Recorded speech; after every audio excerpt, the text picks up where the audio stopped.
17. Bonjour à toutes et à tous. Bonjour Grégory. Bonjour Corinne.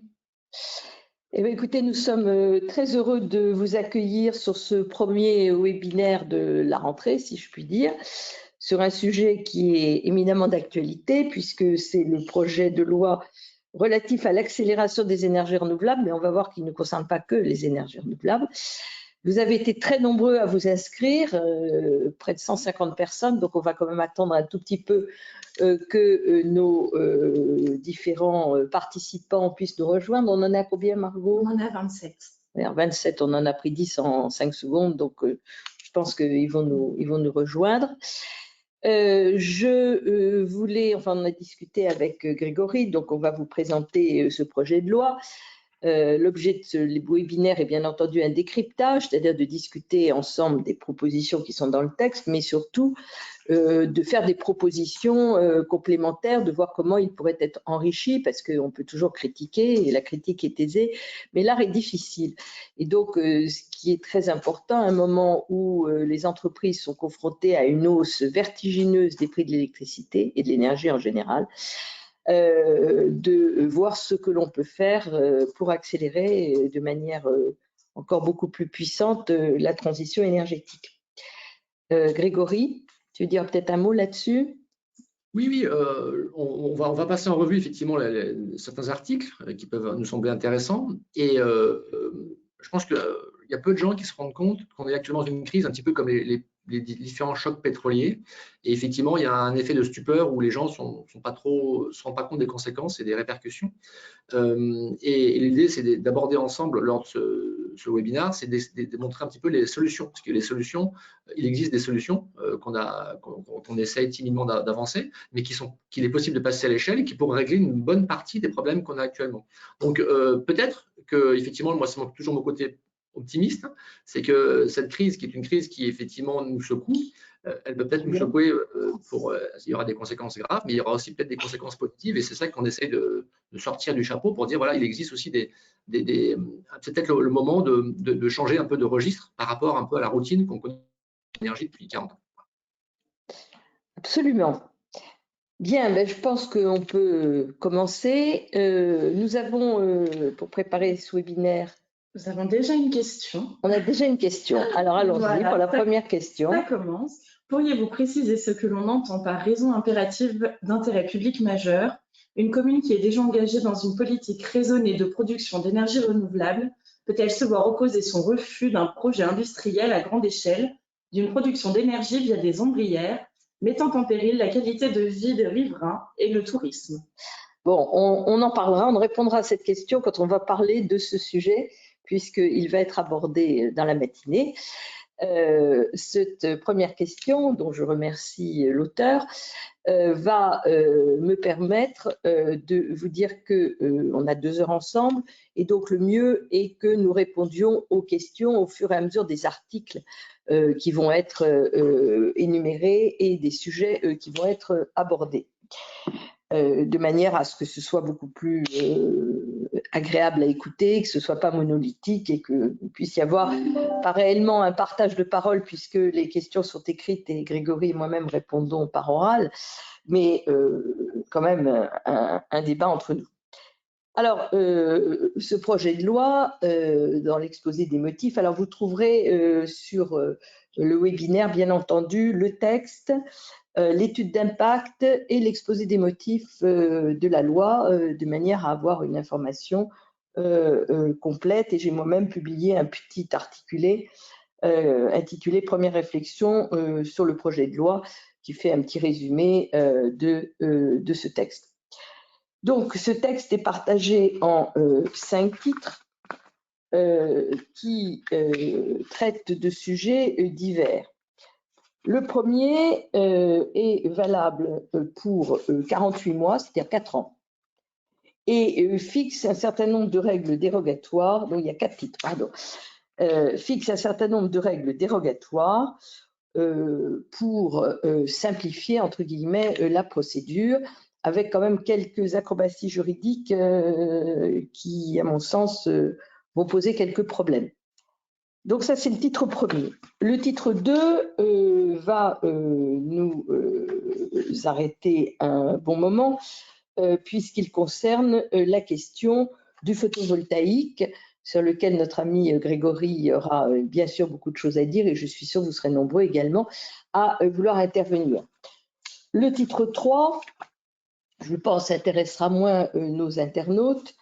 Ce sont les questions relatives à l'accélération de l'éolien marin avec la rédaction d'un véritable statut des éoliennes flottantes qui seront assimilées à des navires, avec aussi un statut social du reste pour les personnes travaillant pour ces installations. Le titre 4 est assez innovant et nous retiendra peut-être davantage, avec des dispositions d'ordre juridique sur les contrats de longue durée, les PPA, dont Grégory parlera plus longuement, et également sur la possibilité donnée aux riverains des installations. On pense notamment au vent de contestation qui souffle sur les éoliennes, de recevoir quelques compensations financières de la présence de ces installations. Voilà comment est construit le texte. Alors, je vais peut-être commencer par le début, c'est-à-dire les mesures d'urgence temporaire pour accélérer les projets d'énergie renouvelable.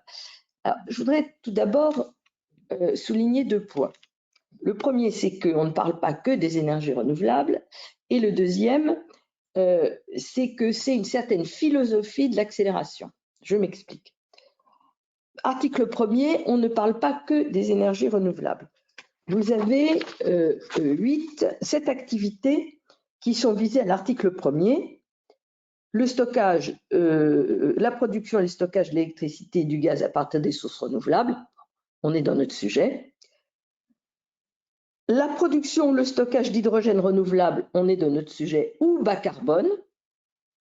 Là, on n'est plus dans notre sujet. Je rappelle que l'hydrogène bas carbone, c'est l'hydrogène produit à partir de l'électricité nucléaire.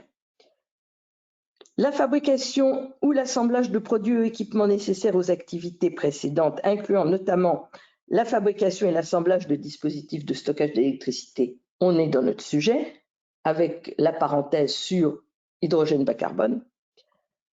Les travaux sur les ouvrages des réseaux publics de transport ou de distribution d'électricité, de gaz ou d'hydrogène renouvelable ou bas carbone. Les activités ou opérations de préparation de déchets, alors on est déjà un peu plus loin, hein, en vue de la réutilisation, du recyclage ou de la valorisation autre qu'énergétique. Et enfin, et là on ouvre très grand le parapluie, les activités économiques considérées comme durables sur le plan environnemental au sens de l'article 3 du règlement du Parlement européen sur la taxonomie. Là, c'est colossal. Parce que toutes les activités durables, je ne vais pas rentrer dans le débat sur la taxonomie, pour ceux que le sujet intéresse, ils trouveront sur notre site un document qui résulte d'une série de 8 webinaires que nous avons organisés l'année dernière, première partie de l'année 2022, sur tous les aspects de la taxonomie.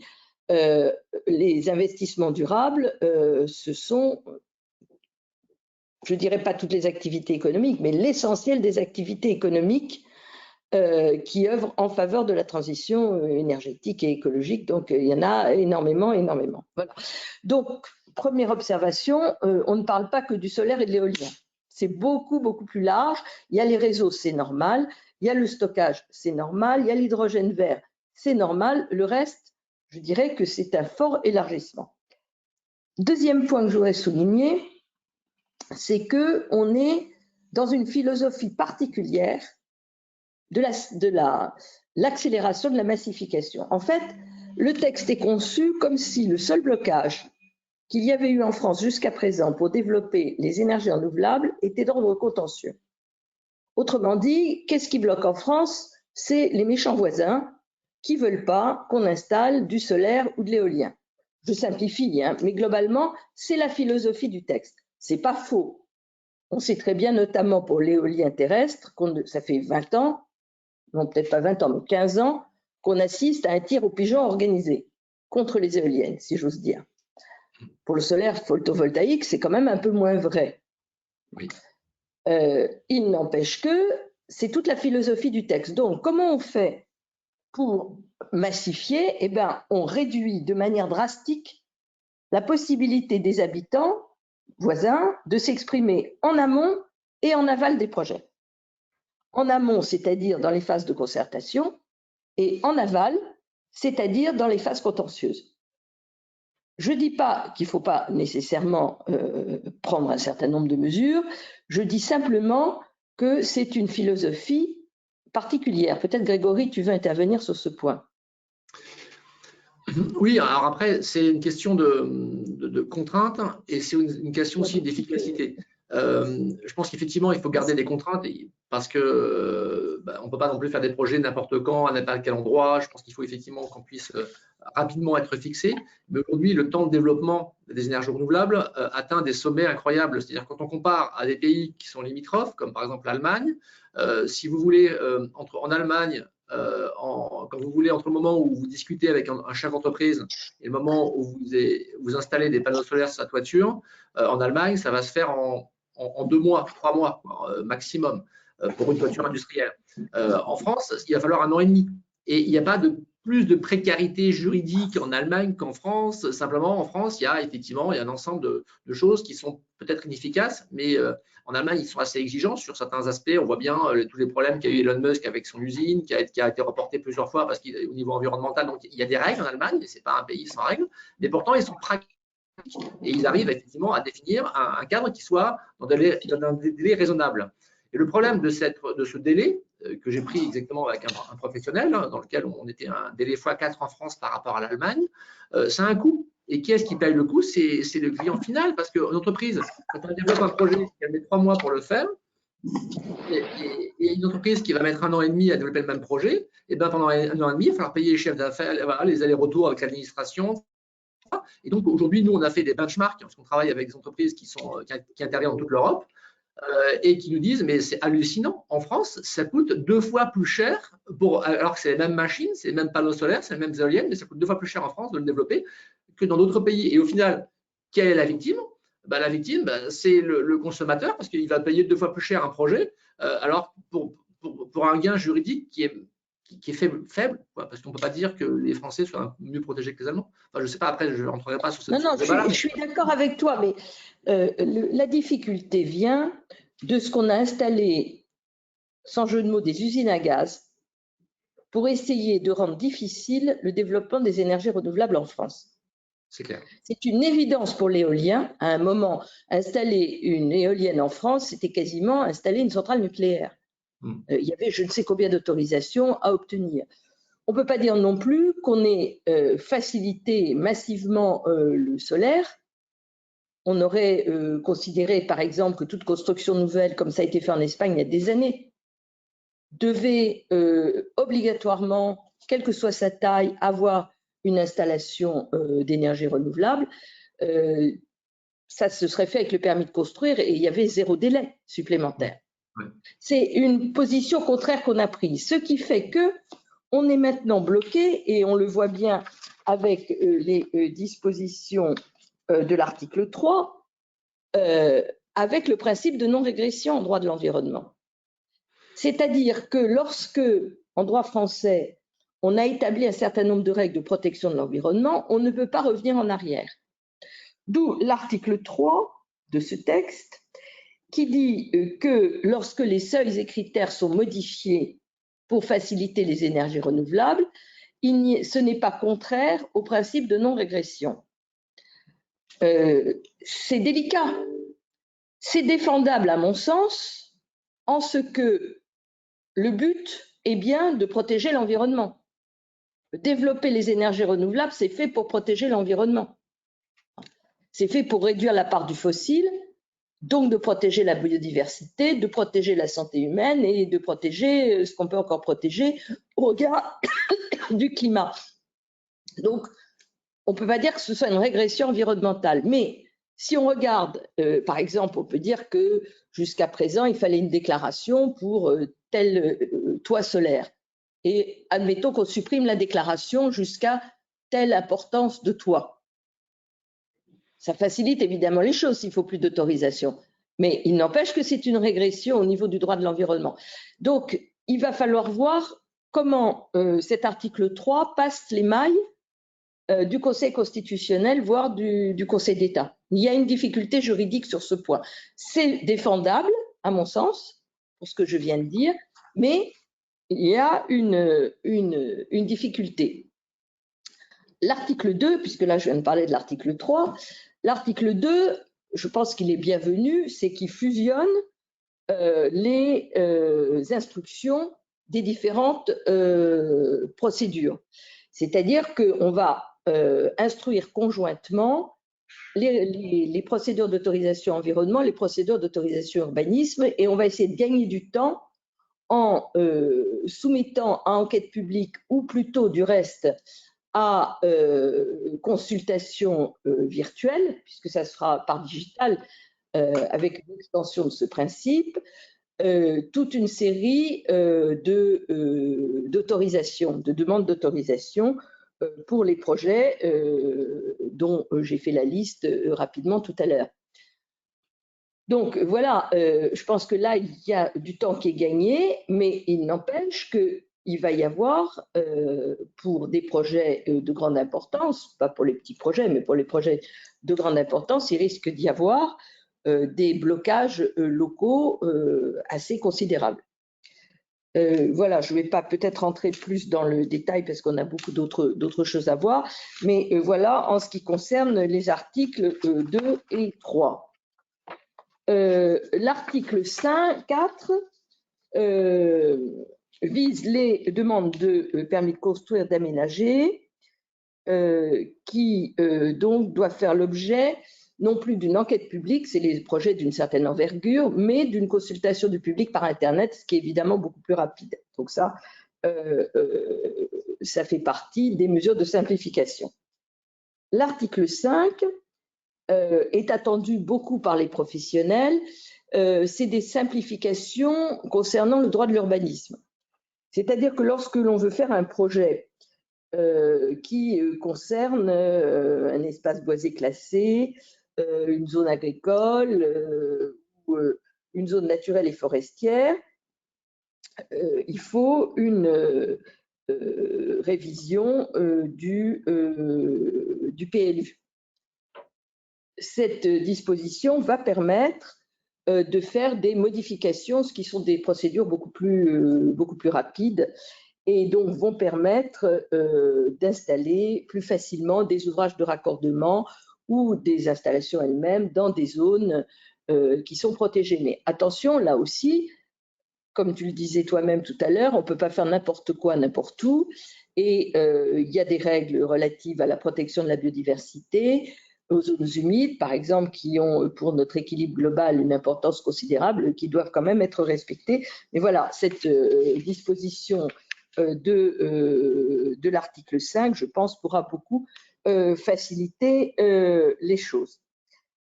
L'article 6 modifie le code de l'environnement avec cette question première question qui nous a été posée sur la raison impérative d'intérêt public majeur. Alors, sur ce sujet, je vais peut-être m'arrêter un instant pour expliquer de quoi on parle.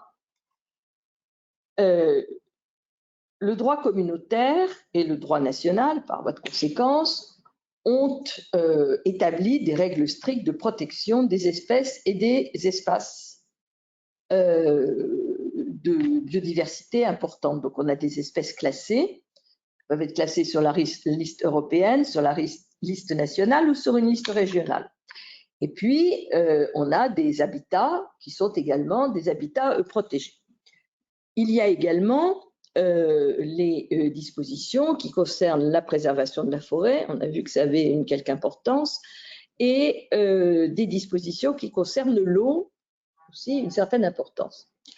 Donc aujourd'hui, lorsqu'on veut faire un projet d'une certaine envergure, on a besoin d'une autorisation environnementale.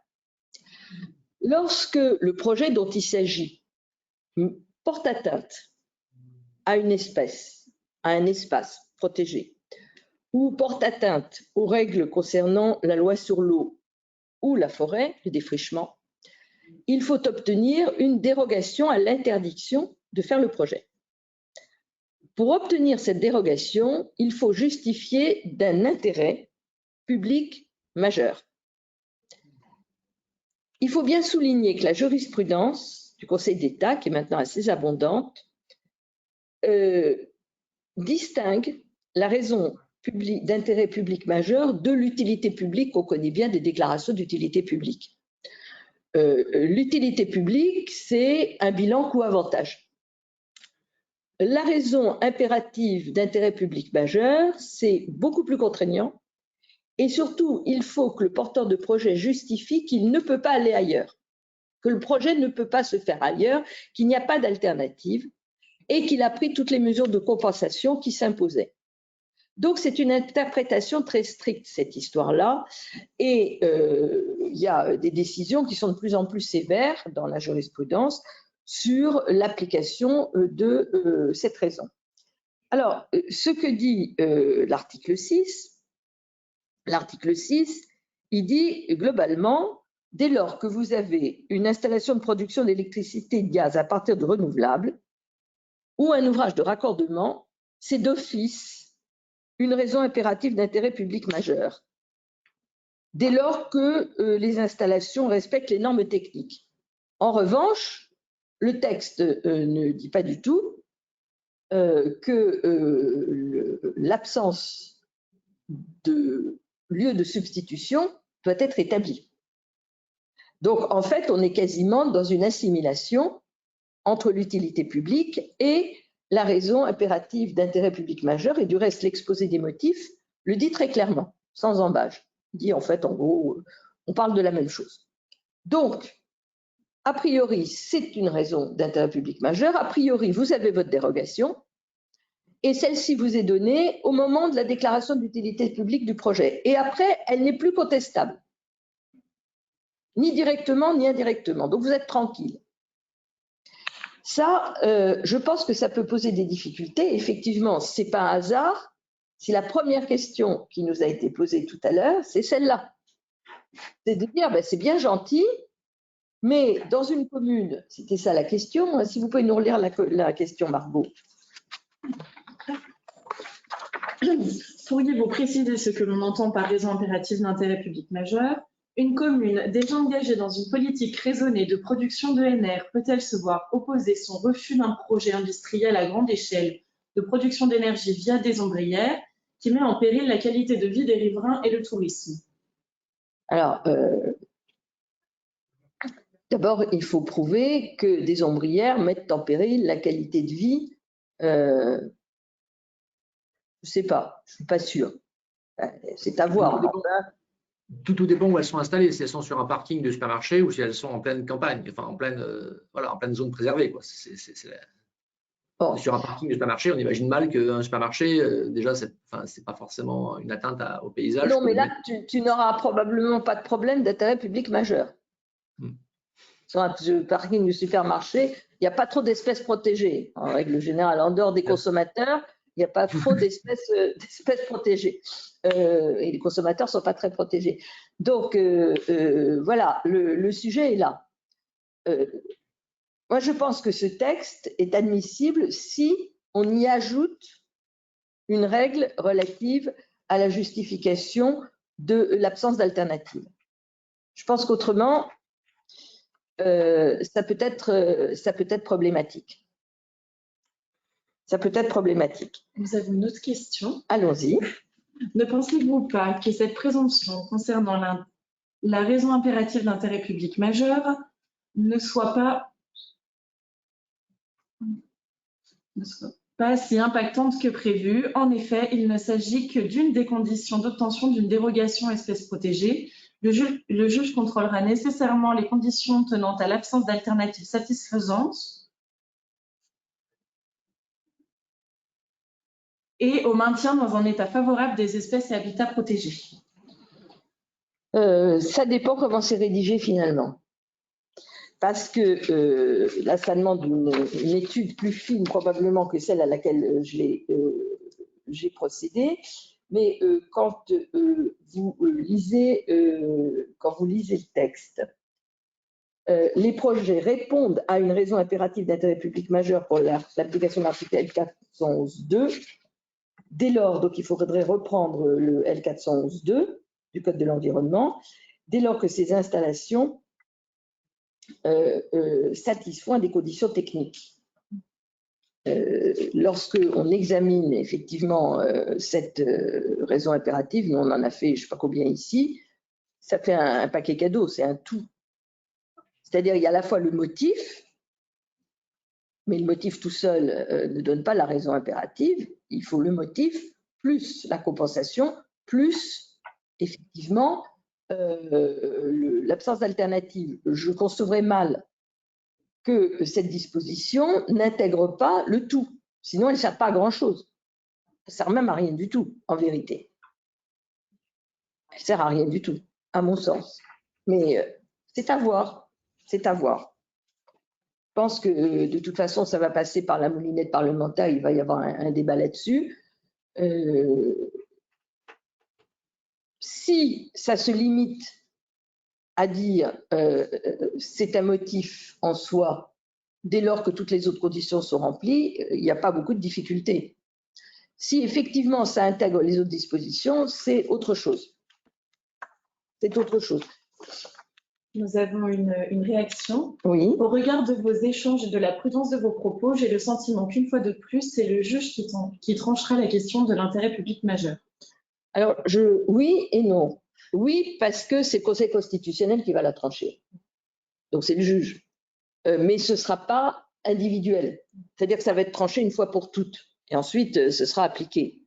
Et je pense que le Conseil constitutionnel, quand il va avoir la loi, va regarder cette disposition au regard de la Constitution, de la Charte de l'environnement, et ça passe ou ça passe pas. Mais je pense que ce sera tranché à ce stade-là. Alors, ensuite, l'article 7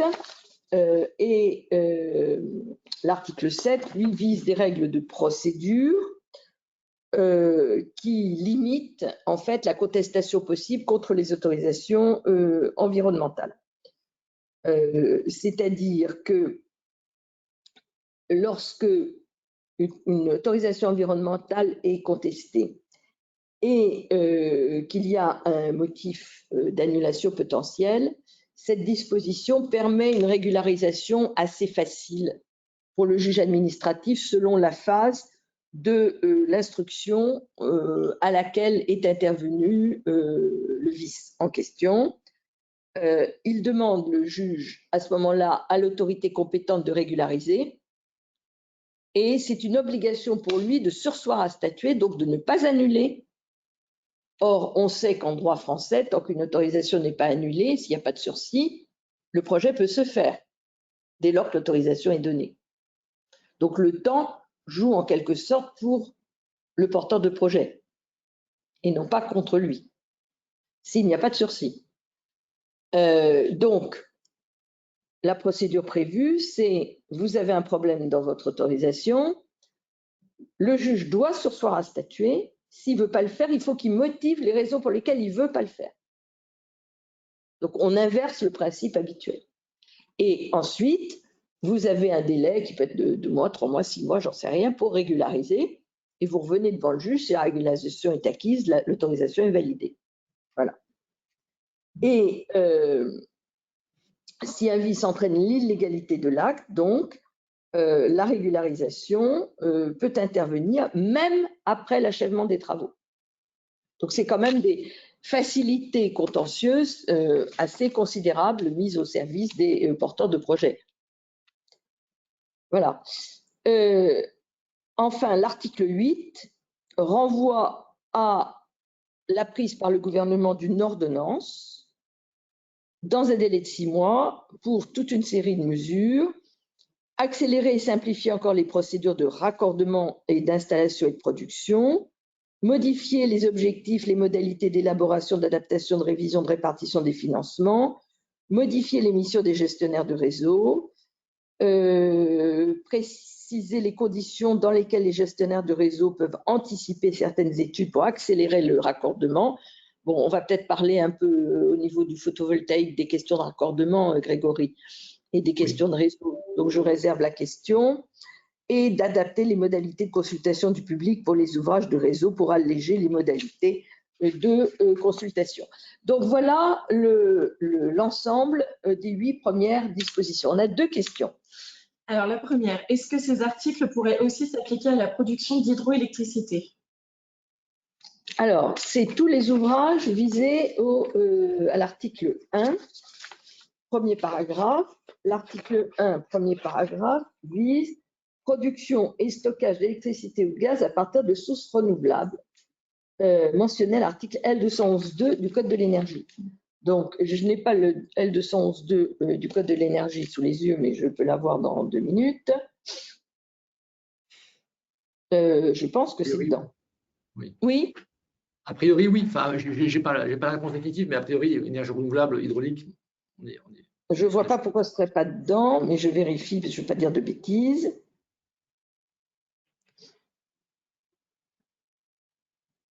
Oui, pendant que tu cherches, je peux faire une petite parenthèse sur la partie raccordement. Effectivement, le raccordement, c'est un souci pour beaucoup de projets, parce qu'effectivement, surtout en milieu rural, quand on veut installer des projets où les réseaux sont…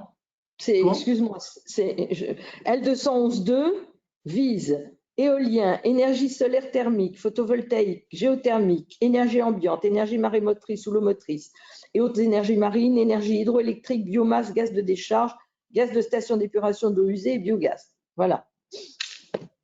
Excuse-moi, je t'ai coupé la parole. Non, c'était juste moi, je faisais un peu, voilà, j'étais pendant que tu cherchais, je faisais un petit peu de… Je répondais effectivement des petites précisions sur la partie raccordement. Effectivement, en zone urbaine dense, il y a moins de problèmes de raccordement parce que les réseaux sont existants et on va injecter de l'autoconsommation, des projets d'autoconsommation qui vont produire et la consommation va s'équilibrer avec le sous-tirage. Donc, on est sur des problèmes de raccordement qui sont plus élevés. Par contre, en zone rurale, où effectivement le sous-tirage, c'est-à-dire la consommation électrique est plus faible, là, arriver avec des projets plus importants génère des frais importants et du coup, alors je n'ai pas les dernières statistiques, mais il y a eu quand même beaucoup de projets qui sont annulés à cause des frais de raccordement importants, ce qui pose la question de savoir du rôle de l'État effectivement dans soutenir ces projets qui, comme on a dit, qui devient effectivement important de développer pour libérer notre dépendance au gaz. Ensuite, par rapport aux échanges au niveau des droits, etc., enfin, au niveau juridique, merci Corinne, tu nous as vraiment bien expliqué tout ça. Mais moi, ce que je veux rappeler aussi, c'est que des fois, pour arriver au bout du chemin du développement des énergies renouvelables, c'est un ensemble de parcours du combattant. C'est-à-dire qu'il y a effectivement le côté loi, décret, et après, il y a aussi la commission de régulation de l'énergie qui décide, parce qu'on peut dire le projet est autorisé, mais finalement, il est autorisé, donc très bien, on se gargarise, on fait des conférences de presse pour dire ça y est, le gouvernement a pris une grande décision très courageuse, comme moi je rappelle toujours l'autoconsommation collective qui a été annoncée à grand renfort de trompettes et de tambours en disant c'est super, voilà, la France pionnière dans les énergies renouvelables lance l'autoconsommation collective. Il y a un décret, il y a tout ça, ça passe au journal officiel, et puis là, derrière, le TURP, donc le tarif d'acheminement de l'énergie, défini par la Commission de régulation de l'énergie, définit un tarif qui est extrêmement élevé, qui fait que la loi, qui était assez intéressante et qui était très… qui avait un potentiel énorme pour le développement des énergies renouvelables pour les gens qui ne sont pas propriétaires de leur maison. C'est vrai que l'autoconsommation collective permet aux gens qui sont en ville, en immeuble, de pouvoir avoir de l'énergie renouvelable et de profiter des baisses et d'amélioration de la compétitivité des énergies renouvelables, même quand on n'a pas propriétaire de sa toiture. Et bien ça a été un peu, voilà, ça date de Hollande, donc ça ne date pas d'hier, qu'aujourd'hui, il y a eu le décret passé et pourtant, quasiment, il y a eu une centaine de projets en autoconsommation collective, donc quasiment pas, parce qu'il y a quasiment, nous, on a travaillé sur le dimensionnement de plusieurs projets et à chaque fois, on n'arrive pas à rentabiliser parce que ça coûte plus cher de vendre l'énergie à son voisin que de le vendre à son cousin qui habite à 2000 km. Donc, c'est quelque chose d'aberrant et qui d'ailleurs, et c'est pour ça que nous, en France, on est champions pour faire des beaux discours, des beaux décrets, etc. Et après, il y a la réalité du terrain. Quand on veut développer un projet, qu'on met l'énergie, la sueur et qu'on passe 3 ans à développer un projet, à la fin, on dit non, c'est pas rentable, on met à la poubelle parce que c'était une idée, mais donc il n'y a personne, effectivement.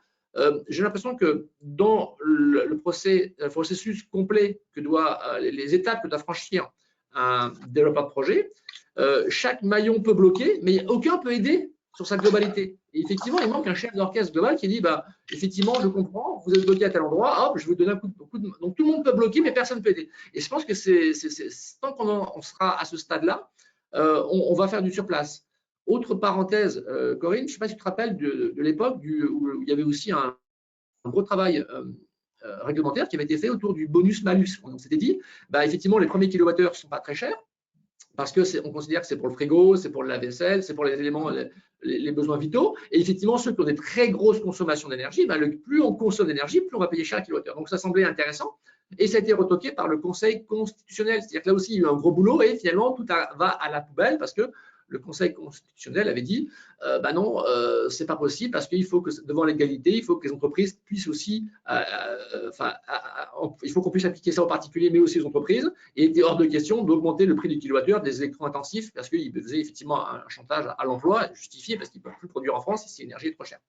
Donc, c'est pour dire qu'il y a la loi, il y a tout ce qui est le travail, l'énergie qu'on met là, et après, il y a tout le processus global. Et je pense que sur ce processus global, ce serait quand même bien qu'un jour, quelqu'un en soit garant et d'aller enlever ces petits grains de sable qu'on a tout au long de la chaîne. Alors, vous avez des questions? Allez-y. Si un projet hydrogène vert à proximité d'un réseau gaz public au centre des utilisateurs dans un rayon de 60 km pour éviter le stockage et bénéficiant de surfaces de compensation de 3 fois le projet, rentre-t-il dans le cadre de cette loi? Je pense, une consultation juridique, c'est toujours délicat quand on ne connaît pas les tenants et les aboutissants. Donc, je vais être d'une extrême prudence pour répondre à la question. Mais à mon sens, c'est défendable dans la mesure où ça entre bien dans les catégories qui sont visées par la loi. Donc oui, je pense que ça pourrait rentrer dans ce cadre, mais sous toute réserve. Encore une. À quoi bon prévoir un délai de 48 mois durant lesquels certains projets sont exemptés d'évaluation environnementale si le temps de développement des projets demeure supérieur à ces 48 mois, notamment pour l'éolien? N'y a-t-il pas un risque qu'à l'issue de cette période provisoire, ces projets, qui n'auraient pas encore obtenu leurs autorisations, doivent régulariser leur situation et reprendre leurs études à zéro? Alors là, joker, j'en sais rien. Quelle sera notre situation dans 4 ans? Honnêtement, j'en sais fichtrement rien. Bon, comme c'est dérogatoire au droit commun, le gouvernement est bien obligé de fixer une limite dans le temps. Ensuite, rien n'interdit de la prolonger. On verra où on en est dans 4 ans. Donc, je ne peux pas répondre à cette question. Oui, il y a un risque juridique, évidemment. Maintenant, la sortie de texte peut consister à dire que les dispositions continuent à s'appliquer à tous les textes qui sont à tous les projets qui sont dans les tuyaux et ne s'appliquent pas et qu'elles ne s'appliquent plus aux projets déposés à partir de telle date. Ça, c'est des choses qui se font assez aisément. Je voudrais revenir sur, maintenant on va passer à l'accélération du photovoltaïque, c'est-à-dire aux articles 9, 10, 11 et 12, c'est ça. Mais je voudrais revenir sur ce que vient de dire Grégory, que je partage totalement. D'abord, il faut savoir que l'autoconsommation est un droit affirmé comme tel dans la loi qui transcrit la directive communautaire. Et nous avons été nombreux, avec Grégory et Comwatt et d'autres entreprises, à nous battre dans les années 2019 pour avoir des textes d'application de la directive communautaire qui soient au niveau. Or, nous ne les avons pas eus, soyons clairs. Je veux dire par là que non seulement la réglementation qui a été mise en place est quand même très compliquée, mais par-dessus le marché, les conditions économiques et fiscales ou financières du montage des projets n'y sont pas du tout. Pourquoi? Parce que, appelons un chat, jusqu'à maintenant, il n'y a pas eu réellement de volonté de développer les énergies renouvelables en France. En fait, cette volonté, elle n'existe que depuis 6 mois, où la Creux elle-même s'est émue de la situation calamiteuse dans laquelle la France se trouve en termes de développement de ses ENR, puisque nous n'avons pas atteint nos objectifs de 2020, on est loin, et qui s'est dit il faut faire quelque chose. Sauf que, comme le dit très justement Grégory, la CRE est quand même largement à l'origine du problème. C'est-à-dire que si on avait un système financier conforme au droit communautaire, parce que celui-là ne l'est pas, le droit communautaire interdit de faire supporter aux producteurs ou aux consommateurs d'énergie renouvelable des charges qui ne correspondent pas strictement au service rendu. Quand vous payez le transport de l'électricité au prix que vous le payeriez si c'était de l'électricité produite ou consommée à 1000 km et qu'elle est consommée à 500 mètres, ça ne va pas. Oui. Et donc, quand même, le fond du problème, il est là. Nous avons essayé de monter plusieurs projets d'autoconsommation collective. On est obligé de faire des circonvolutions avec de la vente directe à EDF, avec de l'autoconsommation individuelle, avec toute une série de trucs, entre guillemets, pour arriver à monter une opération qui soit rentable. Sinon, ce n'est pas rentable. Ça coûte trop cher. Donc, c'est absurde. C'est pour ça que je disais tout à l'heure, en commençant mon propos, que cette loi, certes, elle va faciliter un certain nombre de choses, mais ce n'est qu'une petite partie du problème. Le gros du problème, c'est quand même la rentabilité économique. Et dans la loi, il n'y a rien sur ce sujet, strictement rien. Sauf le partage de valeur dont on parlera tout à l'heure. Le partage de valeur, encore faut-il qu'il y ait de la valeur à partager, comme dirait l'autre. C'est-à-dire, il faut encore que l'opération puisse être montée. Alors, sur le photovoltaïque, nous avons 4 dispositions. Bon, la première, elle est assez intéressante, même si elle est, je ne dirais pas majeure, mais elle modifie le code de la propriété des personnes publiques de manière à permettre l'utilisation des délaissés de routes et autoroutes pour pouvoir y installer des installations d'énergie renouvelable, et elle simplifie les règles pour les appels d'offres pour pouvoir occuper le domaine public. Donc c'est du droit public pur et dur, c'est les règles d'occupation du domaine public qui sont légèrement modifiées pour permettre le développement d'installations dans ces zones-là. C'est une bonne chose. Enfin, ça ne mérite pas non plus 3 ans d'explication, c'est assez simple. L'article 10, lui, concerne, et plus intéressant, concerne l'endroit où on peut installer des installations solaires. Alors, le premier point, c'est l'utilisation des friches. Puisque, n'oublions pas que nous avons, parallèlement à ce texte, un autre texte qui s'appelle le texte, qui est le texte qui vise zéro artificialisation des sols nets, c'est-à-dire d'essayer de garder nos zones naturelles.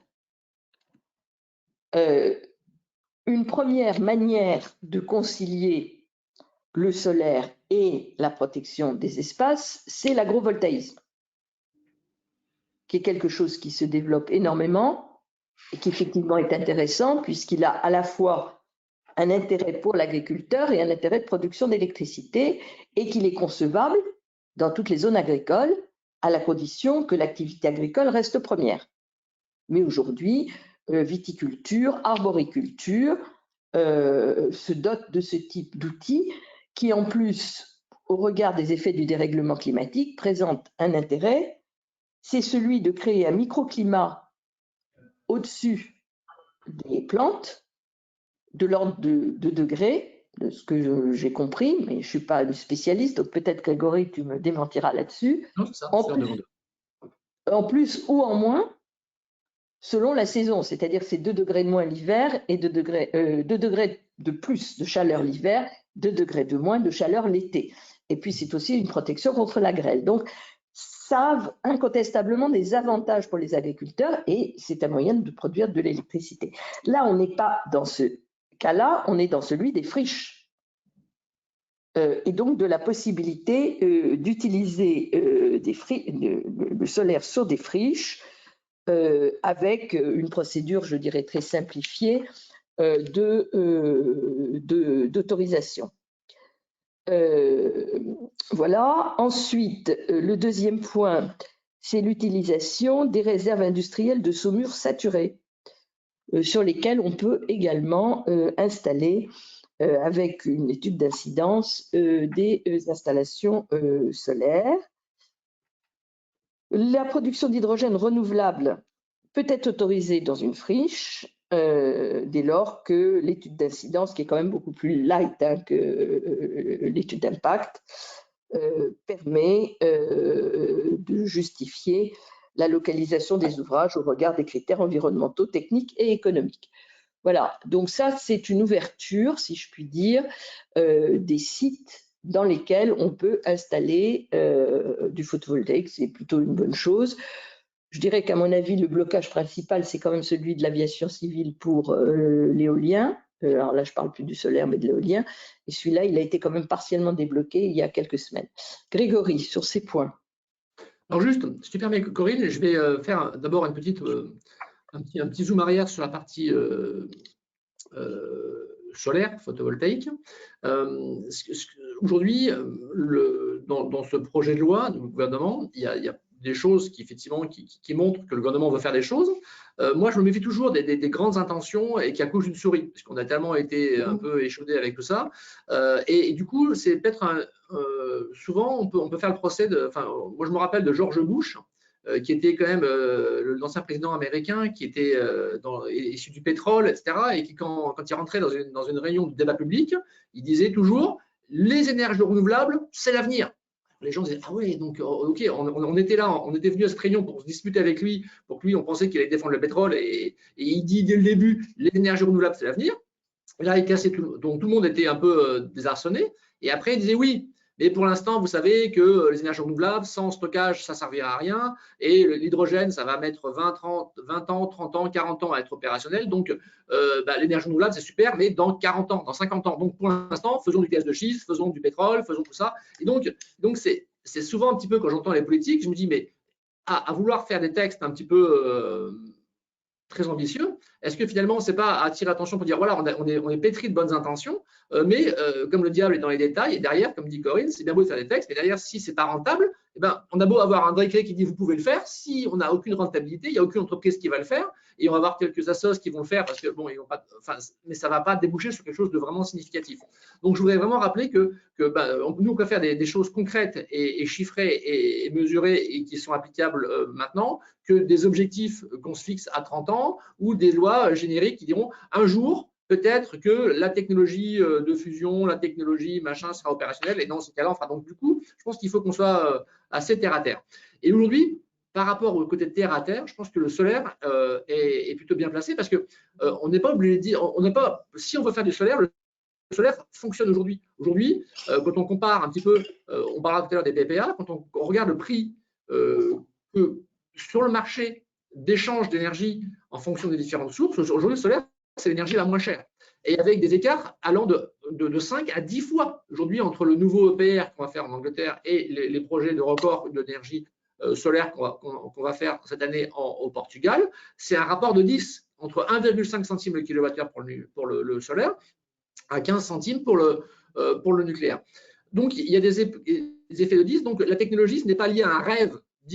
On n'est pas en train de dire investissons 100 milliards de R&D et vous verrez, dans 20 ans, on aura des panneaux solaires rentables. C'est maintenant. C'est-à-dire qu'aujourd'hui, c'est quelque chose d'assez rapide. Et le solaire, alors, désolé, je parle beaucoup du solaire parce que c'est vraiment le sujet de Comwatt et que je connais le mieux. Je connais aussi un petit peu l'éolien, mais surtout le solaire. C'est que le gros avantage, c'est qu'il est rapide en plus. C'est-à-dire qu'aujourd'hui, on pourrait décider, avec une loi précise et avec des ambitions mesurées, de faire rapidement une production renouvelable et qui nous libérait des contraintes actuellement du gaz russe. Parce qu'effectivement, les autres projets, notamment de faire des EPR, les EPR, c'est dans 15-20 ans. Donc, est-ce qu'on veut régler le problème dans 20 ans où il y aura d'ici là 3 ou 4 gouvernements qui seront succédés, ou on veut mettre quelque chose qui marche cette année et qui pourrait être déployé cette année. Donc, je pense que c'est important d'utiliser ce qui existe, d'être pragmatique, d'être écologique, en regardant le côté logique, comme dit Bertrand Piccard, et de dire, voilà, ok, soyons pragmatiques, on est dans une situation de crise, qu'est-ce qui marche pas, et qu'est-ce qui est opérationnel. Et aujourd'hui, le solaire est opérationnel. Et aujourd'hui, il y a des études de la Commission de régulation de l'énergie, des études de la RTE, des études de l'ADEME qui montrent que le dernier point faible des énergies renouvelables, c'est le côté fluctuant. Et ce côté fluctuant est en train d'être réglé avec le déploiement progressif, effectivement, des capacités de pouvoir synchroniser l'offre et la demande à l'échelle du pays, comme on voit avec les barrages, mais aussi avec les objets connectés, comme avec aussi l'émergence progressive des systèmes de stockage. Aujourd'hui, il y a des boîtes françaises qui sont en train d'électrifier l'Australie, qui sont en train de virer les centrales à charbon du marché grâce à des méga packs de chez Tesla pour pouvoir effectivement synchroniser. Et on dit on n'a plus besoin de gaz, on n'a plus besoin de charbon. Avec du solaire et de l'éolien et des batteries, on arrive à régler le problème à l'échelle de l'Australie. Donc, il y a des choses qui sont en train de se faire. Et je pense que c'est important d'être pragmatique et de voir ce qui est abordable aujourd'hui. Et dernier chiffre, après, pour rentrer dans le détail des questions, en mettant juste 50% des toitures françaises, donc sans parler de l'agrovoltaïsme, etc., mais en mettant juste une toiture sur 2 en France, on pourrait produire plus que toutes les centrales nucléaires réunies. C'est-à-dire qu'on n'est pas en train de raser toutes les forêts, tous les champs, toutes les zones agricoles, en mettant juste des toitures qui aujourd'hui ne font que nous isoler de l'eau, ce qui est bien. Elles pourraient aussi nous permettre effectivement de nous produire notre énergie. Donc ça permettrait d'aller vite. Mais effectivement, aujourd'hui, le parcours du combattant est important. Et aussi, comme tu as dit tout à l'heure, aujourd'hui, c'est des discours qu'on a depuis 20 ans en France. Et le résultat, de manière pragmatique, c'est qu'aujourd'hui, en 2022, on est dans les derniers pays européens par rapport à l'atteinte des objectifs. C'est-à-dire qu'on fait des beaux discours, on dit oui, on va faire un grand plan, on va faire un comité d'études, on va faire un comité de gestion de machin. On est champion des comités, des lois, des décrets. Mais au final, dans la vraie vie, on est dernier au niveau européen, alors qu'on était premier, on était bien placé avec l'hydraulique, et là, on est dernier. Donc, il y a un gros écart entre la théorie et la pratique, et on rêve qu'un jour, un gouvernement puisse changer un peu toutes ces mauvaises décisions pour pouvoir dire, OK, on arrête de faire des grands projets à 30 ans, mais on fait des choses à 6 mois et on donne des moyens concrets aux gens pour y arriver. Donc, du coup, par rapport à ça, il y a l'article 12. Alors, je ne sais pas si tu vas en parler, mais l'article 12 du… On va y venir, mais on a 4 questions avant auxquelles il faut qu'on réponde. Super, j'adore la question. Alors, bonjour. Au sujet de l'agrivoltaïsme, le projet de décret dédié semble prendre pour acquis que le photovoltaïque au sol, répondant à certaines normes techniques, est compatible avec l'activité agricole. Or, tout dépend de l'activité en cause, par exemple la culture de céréales. Qu'en pensez-vous? Alors, j'ai effectivement jamais vu encore d'agrivoltaïsme sur de la céréale, parce que les exemples que j'ai vus, c'est de la vigne et de l'arboriculture. Donc, il y a peut-être des difficultés particulières liées aux céréales, j'en sais rien. Hein. Honnêtement, je ne suis pas une spécialiste de l'agronomie pour être capable de répondre à cette question-là. Je dis simplement que c'est une technologie qui m'apparaît vraiment intéressante.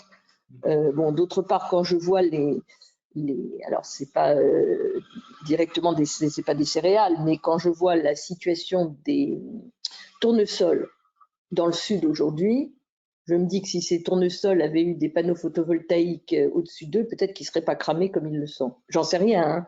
C'est juste une question que je pose. Oui. Mais juste en complément, Corinne, si tu permets, nous, il y a une dizaine d'années, moi j'ai travaillé sur un projet, un des premiers projets français d'agrivoltaïsme sur des serres, effectivement, des serres qui étaient, parce qu'en fait les serres, pour tout ce qui est culture de fruits et légumes, ils sont obligés de mettre du blanc sur les carreaux l'été parce qu'il fait trop chaud. Effectivement, les serres, c'est bien pour produire des tomates et des légumes hors saison, mais en pleine saison, ils sont obligés de mettre Donc on s'était dit, c'est quand même idiot de mettre de la peinture sur des toitures alors qu'on pourrait mettre des panneaux solaires qui protègent Et donc nous, on avait à l'époque, il y a une dizaine d'années, on est allé voir à l'INRA, on a demandé un petit peu s'ils avaient fait des études, s'ils avaient un peu de retour documentaire pour nous aider, parce qu'on tâtonnait.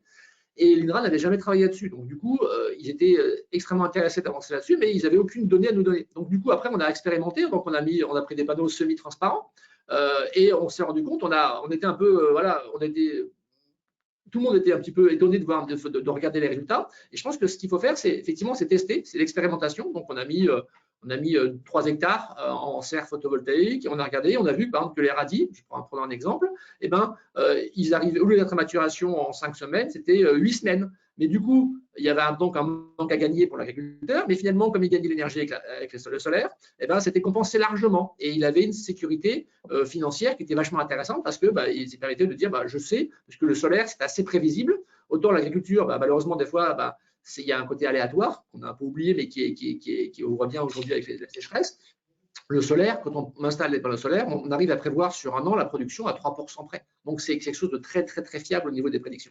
Et puis, il y a d'autres légumes, alors je n'ai plus le nom, mais qui ne produisaient pas du tout, qui n'arrivaient pas à maturité, etc. Donc, on est au début de la massification de l'agrovoltaïsme. On va faire les tests. Et dans 3-4 ans, on saura, là, c'est parfaitement adapté, là, c'est pas adapté, c'est une bonne idée. Donc, du coup, je pense que c'est ça qui permettra à la science. Mais par contre, il faut des grosses surfaces pour pouvoir commencer à pouvoir avoir des chiffres et des statistiques. Voilà. Autre question? Alors, une autre question qui revient un petit peu en arrière dans vos propos. Ne pensez-vous pas que l'article 6 pourrait être déclaré inconventionnel par le Conseil d'État qui s'attache à examiner au cas par cas la condition d'intérêt public majeur? Entre parenthèses, le projet de loi reconnaît cette raison impérative d'intérêt public majeur, quel que soit le projet, dès lors que les conditions techniques sont respectées. C'est exactement la question que je posais tout à l'heure. Je suis d'accord, il y a un souci. Ce sera peut-être tranché par le Conseil constitutionnel au regard de la charte de l'environnement, et sinon il y aura un premier arrêt du Conseil d'État qui dira ce qu'il en est. Il y a des moyens juridiques d'accélérer les procédures, c'est-à-dire de demander par exemple un avis au Conseil d'État quand un tribunal administratif est saisi d'une question qui peut intéresser tout le monde. Il peut bypasser et renvoyer au Conseil d'État pour demander son interprétation. Et à ce moment-là, l'interprétation, elle tombe et la question est réglée. L'objectif, c'est qu'il n'y ait pas de débat sur la raison d'intérêt public majeur. C'est ça le but du jeu. Est-ce que c'est possible? Est-ce que c'est pas possible? Il y a une question. À l'article 10, peut-on préciser la notion d'intérêt public? À l'article 10, on parle toujours de la même chose. On parle toujours de la même chose. Le texte essaye de faire. Alors, le 10, c'est sur les friches. C'est le texte dont on vient de parler. Le projet satisfait mieux l'intérêt public qu'un projet favorisant la renaturation du sol. C'est une comparaison entre deux projets, voir qu'est-ce qui est le plus porteur, si je puis dire, en termes global pour l'environnement. Là, ce sera du cas par cas. On passe à l'article 12. Je te passe la parole. J'ai été très bavarde, donc à toi. Non, mais c'est très intéressant. Article 12, donc c'est un article effectivement qui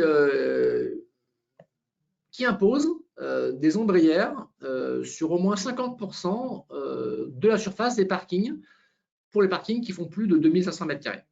Alors c'est vrai que le mot imposé me fait toujours un peu peur parce que je me dis, bon, moi je crois plutôt de créer des contextes économiques dans lesquels les gens ont envie de s'exprimer et créer des choses. Imposer, ça me fait toujours un peu penser un peu à la URSS, donc c'est ce côté-là qui me fait un peu peur. Mais après, en dehors de ce mot imposé qui me dérange un petit peu, je trouve que utiliser des zones qui sont déjà artificialisées, comme les parkings, je trouve ça très intéressant. Parce que c'est des zones qui sont artificialisées, donc il n'y a pas de risque de perte de biodiversité.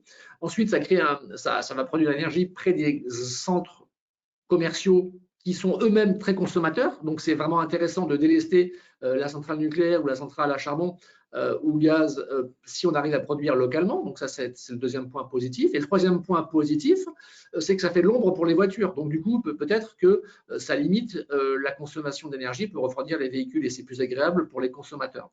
Donc, il y a vraiment beaucoup d'avantages avec ces ombrières sur les parkings. Alors, de là à l'imposer, bon, ça, je suis un petit peu sceptique. Ensuite, de quoi parlons-nous en termes de puissance énergétique?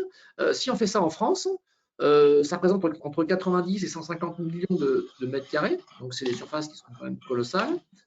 Ça représente entre 7 et 10 gigawatts de production solaire, c'est-à-dire que 10 gigawatts, c'est ce que produisent 10 centrales nucléaires quand elles tournent, quand elles fonctionnent.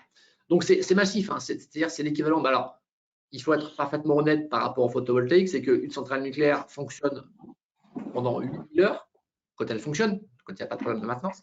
Alors qu'un projet solaire fonctionne pendant à peu près 1200 à 1500 heures. Donc du coup, en gros, à la grosse maille, il faut à peu près 6 gigawatts de solaire installés pour pouvoir produire l'équivalent de 1 gigawatt nucléaire qui fonctionnera jour et nuit pendant 8000 heures. Donc là, si on regarde la quantité d'énergie, donc en pointe, ces ombrières permettront de produire comme 11 centrales nucléaires, mais sur l'année, la quantité d'énergie, ce sera en gros 2 centrales nucléaires.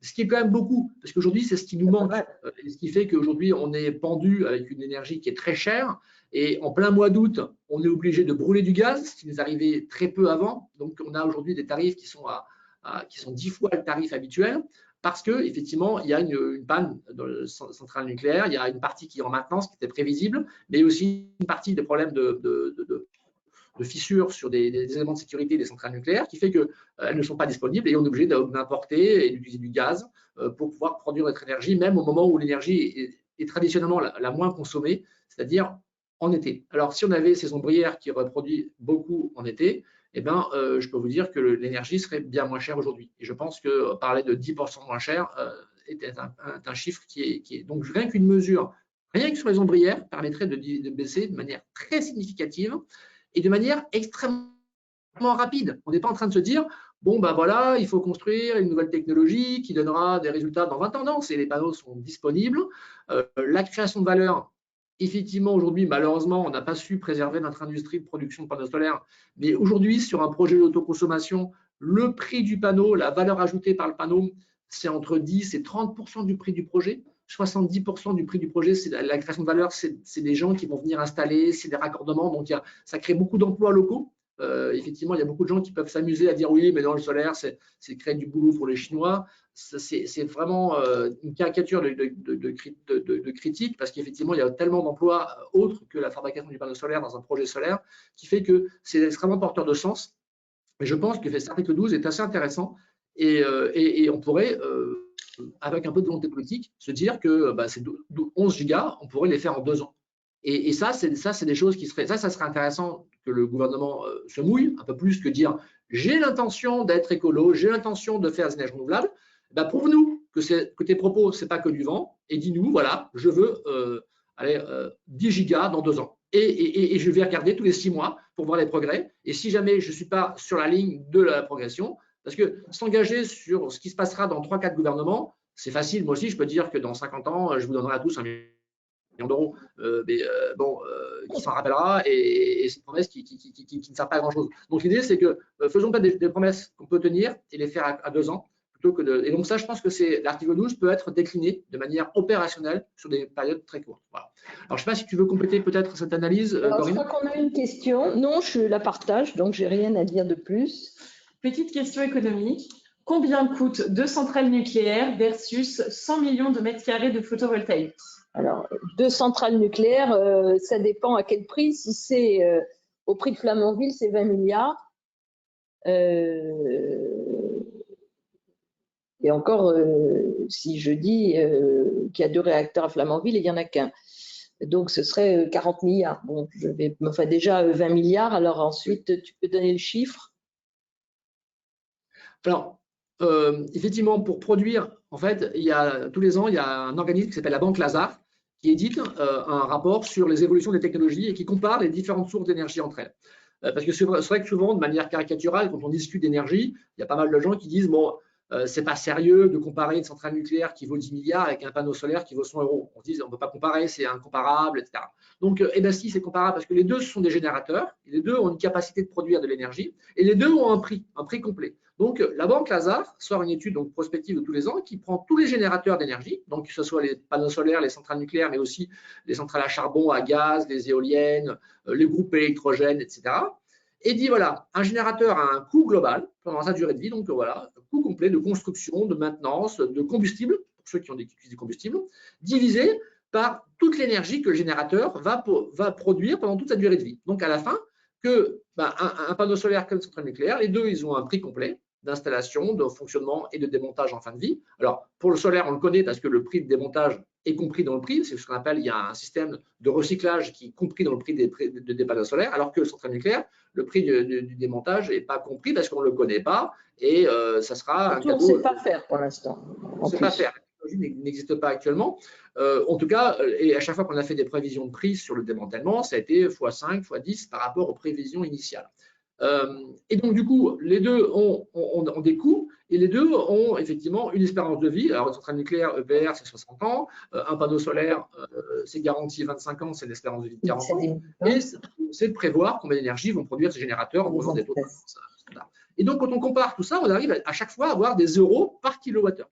Et quand on compare ces prix-là, aujourd'hui, la dernière étude de la Banque Lazare montre que, en gros, c'est ce que je disais tout à l'heure en préambule de ce webinaire, on a un solaire qui est sur, bien sûr, des grandes surfaces, sur des grandes toitures agricoles ou industrielles.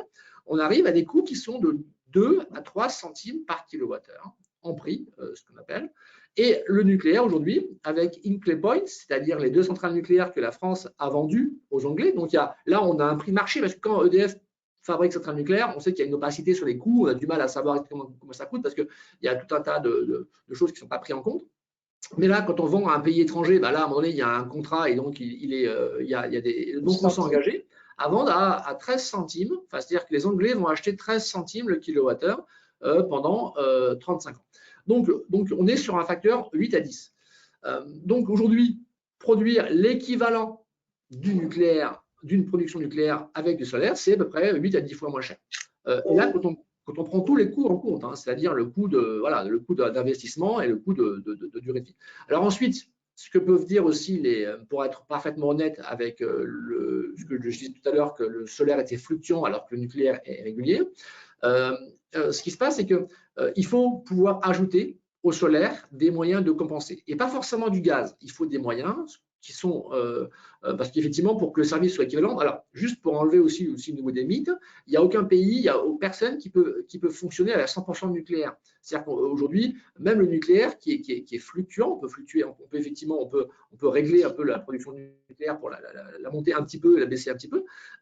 Il faut quand même du gaz pour finir d'équilibrer avec l'offre et la demande en temps réel. Donc du coup, même le nucléaire n'a jamais complètement affranchi d'autres systèmes de régulation. Il a besoin de l'hydraulique et il a besoin du gaz pour synchroniser. Donc le solaire, c'est un petit peu différent, effectivement, c'est fluctuant, mais avec un mix énergétique, avec le solaire, avec l'éolien, avec l'hydraulique, on arrive à faire un mix qui est modulable et qui peut être ajusté à l'offre et à la demande. Et justement, ce que je disais, c'est que les études de RTE et de l'ADEME montrent que les coûts, effectivement, de stockage qui sont à travers soit des moyens de stockage de batteries, soit des coûts d'utilisation des voitures électriques au bon moment, soit ce que fait Comwatt, c'est-à-dire sur le pilotage des objets connectés pour faire changer les degrés de température du chauffage stocké dans le cumulus électrique. On a 15 millions de cumulus électriques en France. Donc, on sait effectivement gérer tout ça, fait que ça rajoute 2-3 centimes par kilowattheure. Donc, on reste toujours entre 2 et 4 fois moins cher que le nucléaire en comptant ces frais d'ajustement de l'offre et la demande. Voilà.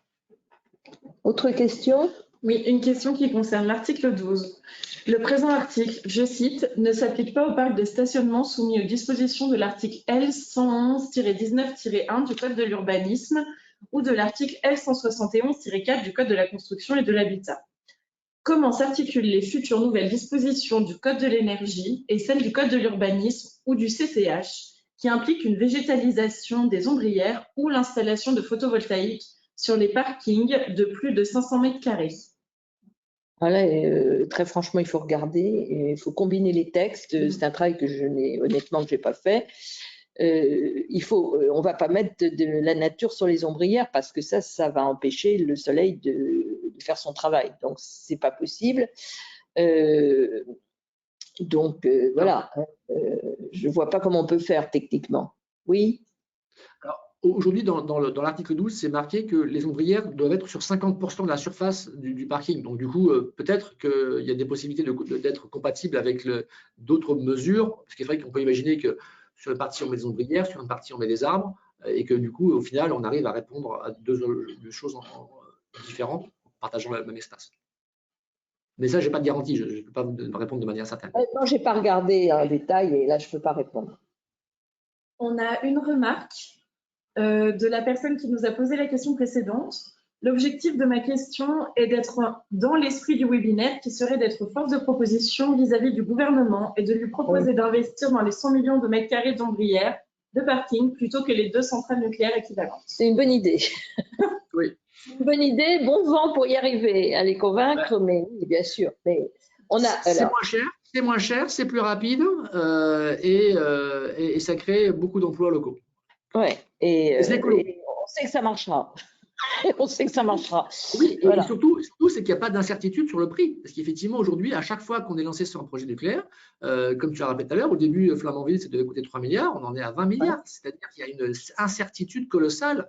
Et effectivement, c'est le gouvernement, donc nos impôts, c'est ce qui est en train de se passer actuellement en Angleterre.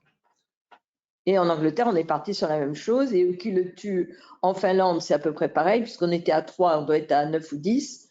Voilà, donc oui, bien sûr, bien sûr. Est-ce que, alors, pour conclure ce chapitre sur le photovoltaïque, vous voyez bien qu'en fait, en dehors de cette mesure concrète de l'article 12, il n'y a vraiment rien de très précis pour massifier l'usage du solaire. Il n'y a pas de disposition sur le TURP, par exemple. Il n'y a pas de disposition pour faciliter l'autoconsommation collective. Et il n'y a rien sur un sujet dont on peut dire un mot, peut-être, qui est celui des réseaux. Parce qu'aujourd'hui, les réseaux privés, quand vous faites de l'autoconsommation collective, donc vous les reliez A à B, B à C, etc., vous ne pouvez pas. Les réseaux privés sont interdits. Vous êtes obligé de passer par le réseau public, ce qui permet au TURP, d'ailleurs, d'être prélevé. S'il n'y avait pas de réseau public, il n'y aurait pas de TURP. Qu'est-ce que tu penses de ça, Grégory? Est-ce qu'il y a des propositions qui pourraient être faites en ce sens? Alors, effectivement, on en parlera peut-être tout à l'heure sur l'article 19 qui dit effectivement de redonner de la valeur qui provient des énergies renouvelables aux personnes qui habitent en proximité. Donc, qui dit proximité dit distance moindre par rapport au générateur. Donc, dit, parce qu'aujourd'hui, ce qu'il faut bien se dire, pour un particulier, quand il paye 100 euros à EDF, sa facture d'énergie, voilà, il y a à peu près 66 euros qui va en transport et taxes. Donc l'énergie ne représente qu'un tiers de la facture d'un particulier. Donc, effectivement, pour pouvoir aller dans l'esprit de l'article 19 et d'essayer de dire on donne un avantage à ceux qui habitent à proximité, il faut effectivement aller chercher à réduire ces 66 euros qu'on paye tous les 100 euros. Donc, effectivement, c'est le transport et taxes, donc c'est le TURP qui doit pouvoir être modulaire. Alors là, c'est là où on arrive à une question un peu presque, je dirais, religieuse, c'est la question de la péréquation. La péréquation tarifaire, effectivement, en France, où l'énergie est facturée comme ce qu'on appelle la tarification timbre-poste, que l'énergie aille sur 1 km ou sur 1000 km, on paye le même prix. Et tout le monde, effectivement, a accès à l'énergie à un prix équivalent de transport, effectivement, pour aider aussi les gens dans les zones rurales de pouvoir profiter, comme les gens des villes, d'une énergie abondante et avec un niveau de qualité de livraison qui est au top.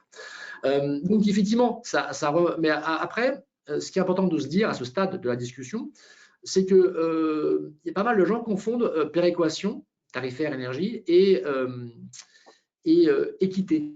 Et solidarité. Effectivement, on peut être solidaire, on peut définir des tarifs différents locaux pour les riverains, tout en mettant en place des choses qui sont solidaires, des gens effectivement qui ne peuvent pas financer eux-mêmes leur raccordement parce qu'ils sont un peu éloignés. Donc on peut être solidaire sans avoir de péréquation. Et on a un peu souvent mélangé les deux sujets en disant non, tout le monde est égaux, etc. Et on veut imposer ce qui se passe dans l'énergie, ce qu'on impose dans nulle part ailleurs. Si aujourd'hui, effectivement, habiter à Paris, ça coûte plus cher que d'habiter dans une petite ville. Et aujourd'hui, on ne va pas dire non, c'est pas équitable, il faut que tous les loyers soient au même prix. Non, c'est pas possible. C'est comme l'eau. Là où elle est abondante, effectivement, il y a des zones où c'est moins cher que là où c'est compliqué, il faut la traiter, etc. Donc du coup, aujourd'hui, sur tout ce qu'on consomme, il y a un prix qui permet effectivement aux gens de calmer leur consommation. Quand elle est très chère, on consomme moins. Du coup, l'idée, c'est que l'énergie puisse aussi être aussi sur ce registre. Et là, on arrive dans une zone qui est presque presque une croisade, parce que c'est religieux, et les gens disent « Ah non, non, on ne touche pas à ça, c'est impossible ». Mais quand on se pose la question « Pourquoi il y a ça ?», on peut dire « Non, on n'est pas en train de remettre en cause la solidarité, on est en train de se poser des questions pour pouvoir dire, parce qu'aujourd'hui, justement pour revenir à cet article 19, hein, si je prends peut-être un peu d'avance peut-être sur le truc, mais je pense que c'est le moment d'en parler. L'idée, c'est de dire, voilà, vous habitez près d'une éolienne, près d'un centre photovoltaïque, près d'un barrage, et ben, vous avez accès à une énergie qui est moins chère. Et l'idée, c'est un petit peu de recréer ce qui s'est passé dans les Alpes quand on a effectivement équipé les premiers barrages. Les gens qui étaient, donc, on a installé des entreprises qui pouvaient accéder à l'énergie pas chère parce qu'ils étaient près des barrages et on a pu créer ce qu'on appelle des oasis d'énergie pas chère. Et donc, on a créé des milliers d'emplois. Et donc, on a créé des industries et des gens qui aujourd'hui ont développé une compétence internationale sur des produits parce qu'ils avaient accès à cette énergie. Et donc, effectivement, c'était une chance pour les gens qui habitent en montagne. Mais si demain, cette loi, l'article 19, se mettait en place de manière un peu plus générale sur le territoire, on pourrait créer des oasis d'énergie pas chère où des gens, des entreprises viendraient s'installer pour dire je m'installe là, je localise en France parce que dans la commune, on a fait un gros effort, on a équipé énormément en énergie renouvelable et donc les gens, les riverains, profitent d'une énergie qui est pas chère. Et donc, je pense que ça serait super de pouvoir recréer ces oasis d'énergie pas chère sans décorréler de ça de la solidarité nationale où effectivement, tout le monde, tout Français qui est sur le territoire français doit pouvoir accéder à un réseau et doit pouvoir avoir à des coûts raisonnables l'accès à l'énergie. Donc, je pense que c'est un gros débat et malheureusement, effectivement, je pense que ça va prendre du temps parce que je vous dis, c'est quelque chose qui dépend des convictions et le côté un peu croyance qui dépasse carrément de l'aspect rationnel. Ensuite, l'article 19, c'est un peu, comme on en a déjà parlé tout à l'heure avec Corinne, c'est un peu on remet 1 euro dans le petit cochonnet de l'autoconso collective, parce que qu'est-ce que dit l'autoconso collective? Dit organisez-vous, créez une association à l'échelle locale et produisez et échangez l'énergie entre vous et vous verrez, ça sera intéressant.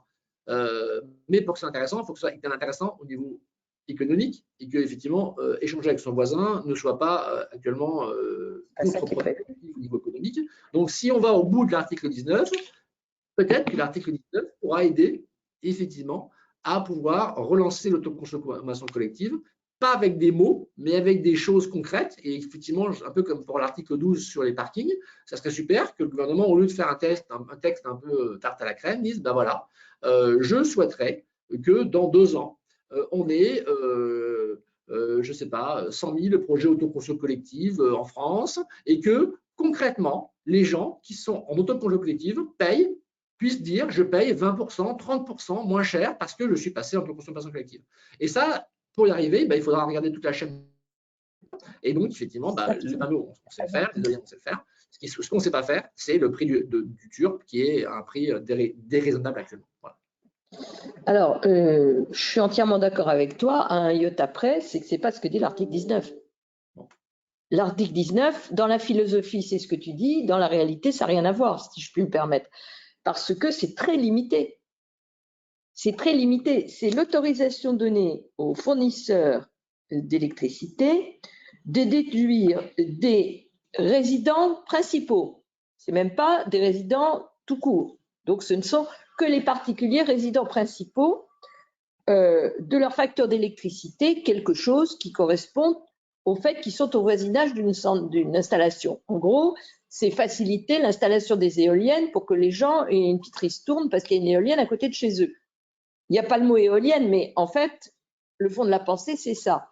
C'est l'acceptabilité des éoliennes. Ce n'est pas le partage, comme tu le dis, qui serait effectivement une idée très intéressante, consistante à dire, ben voilà, tous les gens qui se regroupent doivent obligatoirement voir une baisse de leur facture de 20% ou de 30% d'électricité, que ce soit des particuliers ou des entreprises.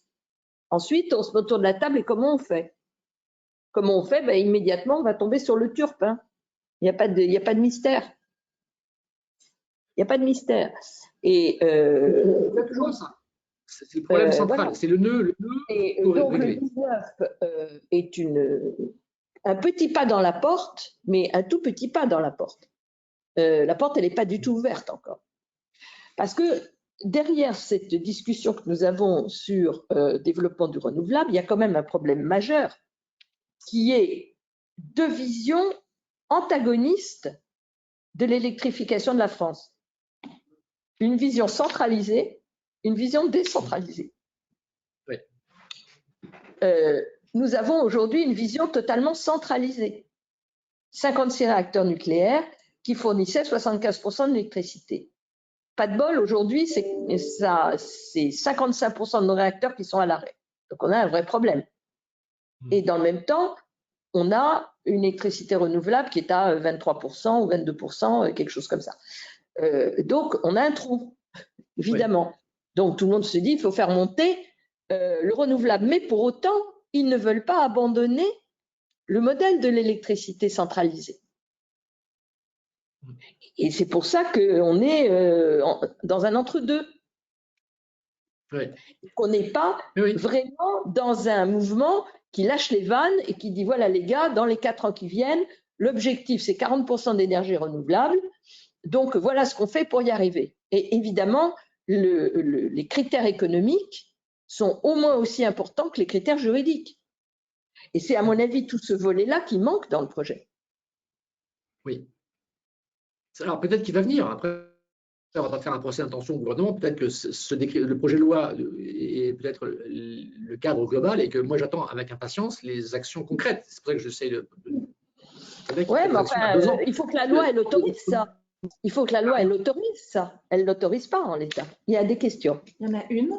Le dispositif financier est-il sain? L'entreprise engendre des bénéfices et c'est l'État qui reverse les remises. Alors, le texte dit que les coûts supportés au titre de cette disposition, ces coûts, ainsi que les coûts. Alors, je pense qu'il y a le CL 121-36 du Code de l'énergie qui est modifié pour probablement permettre une réduction par rapport au résultat de l'entreprise des coûts supportés par ses fournisseurs, donc dans le prix. Voilà, donc c'est en fait une prise en charge indirecte par la collectivité du coût supplémentaire. Je pense que c'est ça que ça signifie. Oui. Juste par rapport à ça, aujourd'hui, le tarif pour les particuliers, il est en dessous du prix de revient d'EDF. C'est-à-dire qu'aujourd'hui, la Commission de régulation de l'énergie avait sorti une note disant que pour intégrer les augmentations du prix de l'énergie, on aurait dû augmenter le prix de 45%. Or, il n'a pas été augmenté de 45%, mais de 4%. Donc, ça veut dire que quand le gouvernement a pris la décision de l'augmenter de que 4%, pour des raisons que je comprends, on était en une année électorale et que tout le monde ne peut pas se permettre de payer 44% plus cher l'énergie, et ben, en prenant sa décision de ne pas augmenter l'énergie, l'État a aussi dit, du coup, c'est les contribuables qui paieront la différence. Donc, c'est un côté un sujet un peu qu'on va aussi avoir dans les prochains mois, c'est ce qu'on ne paye pas dans la facture d'énergie, on paiera dans l'impôt. Sur nos impôts. C'est aussi il y a un côté un peu. Bon, alors on comprend, pour les plus précaires, on ne peut pas se permettre de leur dire, donc je pense qu'il faut effectivement préserver, comme on a dit tout à l'heure, malheureusement, l'offre bonus-malus, c'était une très bonne idée de dire les premiers kilowattheures pas très chers, comme ça, en général, les gens qui sont en précarité énergétique, eux, ils ne seront pas impactés. Par contre, ceux qui consomment beaucoup, seront incités à isoler leur maison, à faire des travaux d'efficacité. Et le problème, c'est qu'effectivement, si on paye par l'impôt ce qu'on ne paye pas dans la facture, les gens ils vont dire finalement, pourquoi isoler ma maison? Pourquoi changer mes fenêtres? Ça ne sert à rien, parce que de manière, c'est mon impôt qui paye le fait que je ne fasse pas, je paierai la même chose. Donc, je pense qu'il y a un côté qui est déresponsabilisant à faire payer par l'impôt ce qu'on ne paye pas dans la facture. Ouais. Donc, du coup, tout ça pour dire, c'est qu'aujourd'hui, l'État, donc le prix qu'on paye n'est pas un prix marché, mais un prix défini par l'État, donc du coup, c'est subventionné. Donc, après, au niveau de l'article 19, quelle est la partie, est-ce que c'est plus ou moins subventionné? Sachant qu'aujourd'hui, les énergies renouvelables produisent à des coûts qui sont très très bas. Aujourd'hui, ce qu'il faut rappeler, c'est que comme la plupart des projets d'énergie renouvelable étaient définis avec un complément de rémunération, c'est-à-dire qu'au moment où elles étaient construites, pour rassurer les banques, l'État avait dit mais pas de problème, si jamais le marché est en dessous d'un certain prix, je paierai la différence et du coup vous aurez un tarif minimum pour ces kilowattheures solaires ou éoliens. Et maintenant que le prix est tellement haut que c'est l'État qui récupère, je crois qu'ils ont récupéré 19 milliards l'an passé. Du coup, actuellement, les énergies renouvelables qui ont coûté, effectivement, il a fallu lancer la filière, ça a coûté très cher, maintenant commencent à être rentables, à arriver à maturité et remplissent les caisses de l'État. Donc, je pense que cet article-là, l'article 19, l'aide de l'État est de moins en moins forte parce que la compétitivité des énergies renouvelables arrivant et la loi, je l'espère, va devenir de plus en plus adaptée à ces énergies renouvelables. Donc, on devrait avoir de moins en moins besoin de subventions, voire une contribution à la recherche nationale avec les énergies renouvelables. Est-ce qu'il y a d'autres questions? Non. Alors, on est arrivé à l'article 19. On va peut-être terminer le titre 4 en parlant de l'article 18 qui est extrêmement important et ensuite on reviendra sur le titre 3 qui concerne les énergies en mer, l'éolien flottant. Alors, tu voulais là aussi intervenir, et puis moi aussi j'ai 2-3 choses à dire sur les PPA, sur oui. l'article 18 qui est un article extrêmement important de ce texte. Alors, vas-y. Oui. Alors juste, alors je ne sais pas si tout le monde connaît ce que c'est qu'un PPA. En fait, les PPA, c'est un Power Purchase Agreement, c'est-à-dire c'est un accord entre un producteur d'énergie renouvelable et un consommateur. Par exemple, vous êtes un centre commercial, vous avez une grosse consommation d'énergie et il y a un développeur d'éolien ou de solaire qui vient vous taper à votre porte, qui vous dit voilà, moi je vais acheter un champ à côté de ton centre commercial, je vais mettre des éoliennes ou des panneaux solaires et je vais te vendre toute l'énergie que je vais produire. Par contre, moi, comme je vais dépenser des millions d'euros d'investissement, il faut que tu t'engages sur une longue durée à m'acheter l'énergie. Donc, ils discutent et ils arrivent sur une durée et sur un prix, et sur ce qu'on appelle un PPA. Donc ça, effectivement, le PPA, c'est un petit peu l'étape, la nouvelle étape, parce que sans faire, dans le premier temps, les énergies renouvelables, il fallait subventionner la production solaire et éolienne, donc 100% de l'énergie produite était payée par des subventions. Après, il y a eu un complément de rémunération, c'était la deuxième étape de développement des énergies renouvelables, et là, on arrive à la troisième étape qui est le PPA. Donc le PPA, c'est assez intéressant, c'est vraiment l'État ne paye plus rien, l'État laisse le marché s'organiser, et le marché s'organise pour pouvoir réduire les coûts d'entreprise en faisant l'énergie verte et décarbonée. Donc effectivement, c'est quelque chose, c'est plutôt un pari réussi sur les énergies renouvelables autour des PPA. Par contre, effectivement, comme toujours, il y a 1000 choses qui font que ça complique un peu les choses parce que la loi n'est pas forcément très simple et il y a des freins qui font que parfois les projets ne sont pas finançables. Parce que effectivement les projets d'éolien sont des grandes périodes où donc il y a beaucoup des professionnels, même les centres commerciaux, ils disent oh là là, moi je m'engage sur 2-3 ans, mais m'engager sur 20 ans, ça fait peur parce que je ne sais pas où je serai dans 20 ans, je ne sais pas si le groupe ne sera pas fusionné avec un autre, s'il ne va pas vendre le terrain pour faire un immeuble. Donc du coup, il y a des contraintes comme ça des PPA qui sont la durée, mais malheureusement on ne sait pas faire sur des durées plus courtes parce que ce sont des actifs qui ont des durées de vie très longues et je vous ai dit tout à l'heure que le prix du matériel est une petite partie. Une grosse partie du prix, c'est le montage, l'installation du fonctionnement. Donc, installer des panneaux solaires sur un centre commercial pour 3 ans, ce n'est pas rentable. Ce n'est pas rentable pour les gens qui installent. Et donc, du coup, il faut une certaine pérennité. Il faut un peu voir que tout. Et juste avant de laisser la parole, Corinne, je pense que les PPA, c'est une chose qui est très importante parce qu'il y a eu la réunion du MEDEF hier, où effectivement les gens sont un peu en panique et je pense que 95% des gens ne se rendent pas compte de la situation de crise énergétique qu'on a actuellement. Aujourd'hui, les particuliers déjà, ils ne se rendent pas compte parce qu'ils ont un prix qui est politique, comme on dit tout à l'heure, ils ont une augmentation de 4% au lieu de 45%, donc ils se disent, bon, finalement, l'énergie électrique, il n'y a pas de problème. Mais le problème, il arrivera bientôt parce que le gouvernement va mettre un bouclier sur l'électricité jusqu'au 31 décembre. En janvier, on ne sait pas de combien c'est l'augmentation. Peut-être que ça sera 10, peut-être que ça sera 20. Et si on veut rattraper ce que demande la Creux, on sera obligé d'avoir une augmentation. Aujourd'hui, on a fait le calcul de 95%. Parce que là, ce qu'il faut voir, c'est qu'en Angleterre, ils vont avoir leur facture qui va augmenter le 1er octobre de 80%. Et on n'est pas encore en hiver. On est au début octobre.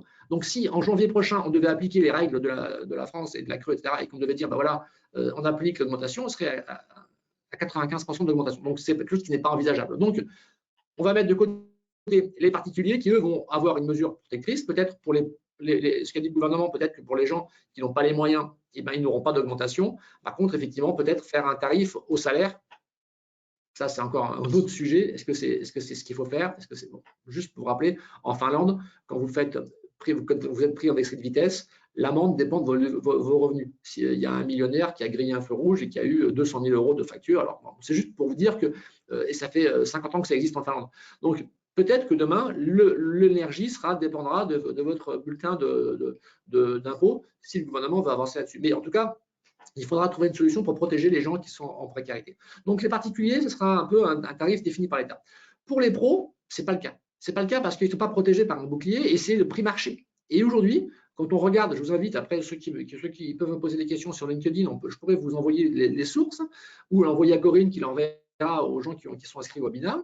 Quand on regarde les prix du marché, c'est-à-dire que les entreprises, elles achètent leur énergie à un fournisseur qui lui-même achète sur les marchés. Et là, sur les marchés, il se passe des choses qui sont incroyables, c'est-à-dire que le prix, ça fait 20 ans que le prix s'échange sur les marchés autour de 40 € le mégawatt, entre 40 et 50 € le mégawattheure. Et c'est bon, ça fluctue très très peu. Et là, on est pour l'année prochaine, c'est-à-dire qu'une entreprise qui vient aujourd'hui, qui dit voilà, alors les entreprises ont des contrats en général de 1 an ou de 3 ans. Donc, tant qu'on est dans un contrat, si l'entreprise a souscrit un contrat il y a 2 ans, pas cher, elle se dit bah, moi, il n'y a pas de problème, parce que mon contrat va durer 3 ans, et il y a 2 ans, l'énergie n'était pas chère, donc ils disent bah, il n'y a pas de problème d'énergie en France. Par contre, au bout de son contrat, quand il va arriver à la fin de son contrat, qu'il va dire ok, allez, on va faire jouer un peu la concurrence, je vais repartir sur 3 ans. Et bien là, aujourd'hui, si à 3 ans, il avait signé à 60 € le mégawattheure, là, aujourd'hui, en août 2022, s'il demande un devis, il va être autour de 800 € pour 1 an, pour l'an prochain, 800 € le mégawattheure. Donc, on est sur des prix qui ont été soit entre 10 et 20 en fonction de sa consommation. Et ça, c'est brutal. Donc, une entreprise qui, effectivement, n'a pas une grosse consommation électrique, par exemple, je ne sais pas, un comptable, la consommation électrique de sorte d'ordinateur, ça ne va pas beaucoup l'impacter. Par contre, un artisan qui fait de la ferronnerie d'art, qui fait du laquage, qui a une grosse, dont l'énergie représente une partie importante de ses coûts, on lui multiplie par 10 ces coûts-là. Imaginez de vous demain payer la baguette 10 ou 20 €.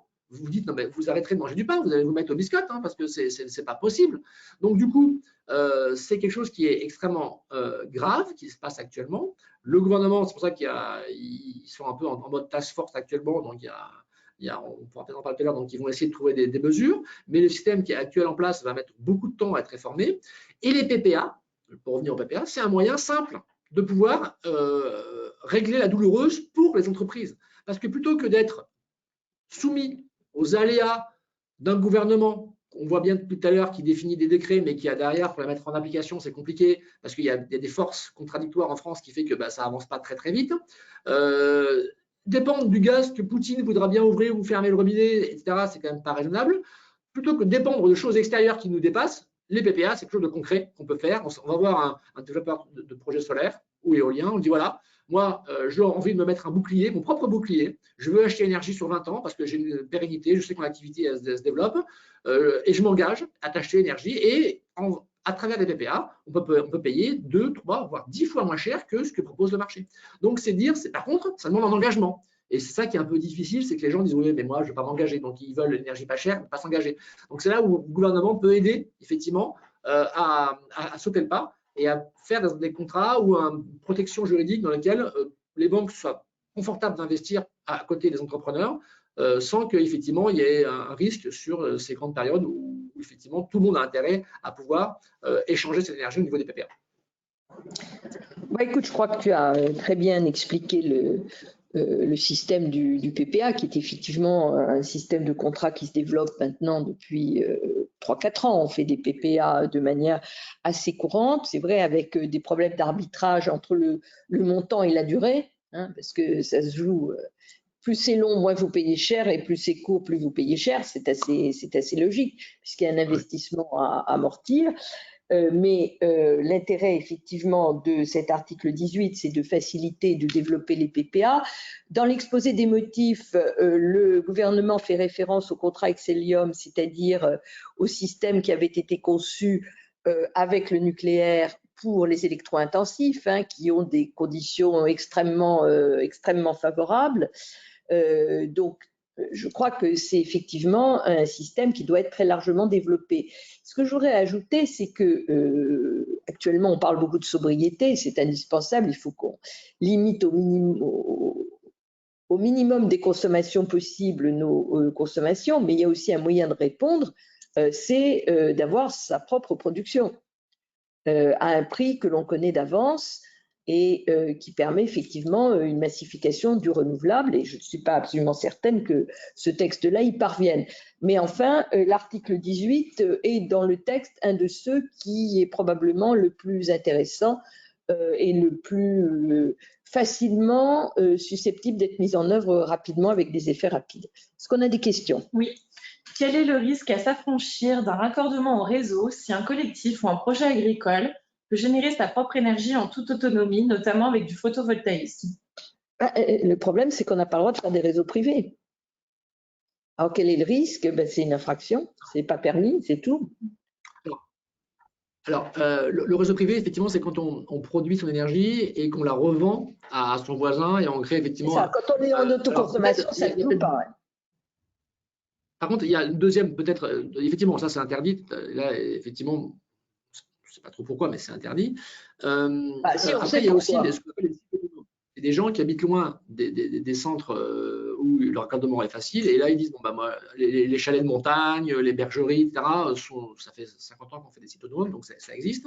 Le problème, c'est un coût. C'est un coût aujourd'hui pour pouvoir avoir un site qui est en autoconsommation avec des batteries. Parce qu'il faut des batteries. Parce qu'en fait, ce qu'il faut voir, c'est que les panneaux solaires vont produire de manière fluctuante dans la journée et la consommation ne peut pas s'adapter exactement. Parce que quand vous allumez votre lave-vaisselle ou votre lave-linge, il consomme 1200 watts. Les panneaux solaires vont peut-être produire 3000 watts. Et donc, qu'est-ce qu'on fait des 2000 watts, enfin, de l'énergie qui est en trop, qui n'est pas utilisée. Donc, du coup, sur un site qu'on appelle isolé, qui est coupé du réseau, il faut mettre une batterie. Et là, ensuite, tout dépend du niveau ce que je dirais, de précarité que vous voulez avoir. Si vous dites, bah, moi, je veux avoir aucune coupure pendant l'année, c'est-à-dire que je veux mettre des panneaux solaires et des batteries pour avoir du courant toute l'année en consommant beaucoup, il faudra que vous prévoyiez l'équivalent de 8 à 10 jours de stockage batterie. C'est-à-dire que vous prenez votre consommation journalière, vous l'impliquez par 10 et vous dites, il me faut des batteries pour faire ça.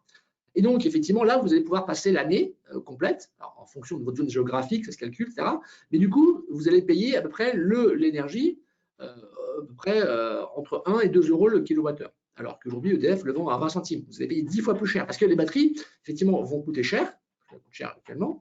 Et surtout, vous allez les utiliser très peu. Parce qu'effectivement, si vous divisez par 2 le nombre de batteries et que vous tenez que 3-4 jours, et bien effectivement, peut-être qu'une fois ou deux dans l'année, vous allez avoir des coupures de courant, mais vous dites, bah, finalement, je préfère mettre 2 fois moins de batterie, et pendant 2 jours dans l'année, pourquoi pas mettre un groupe à électrogène, même si le groupe à électrogène est carboné, s'il marche un jour par an, ce n'est pas à la fin du monde non plus, ce n'est pas pragmatique, il ne faut pas non plus être intégriste sur la partie énergie renouvelable.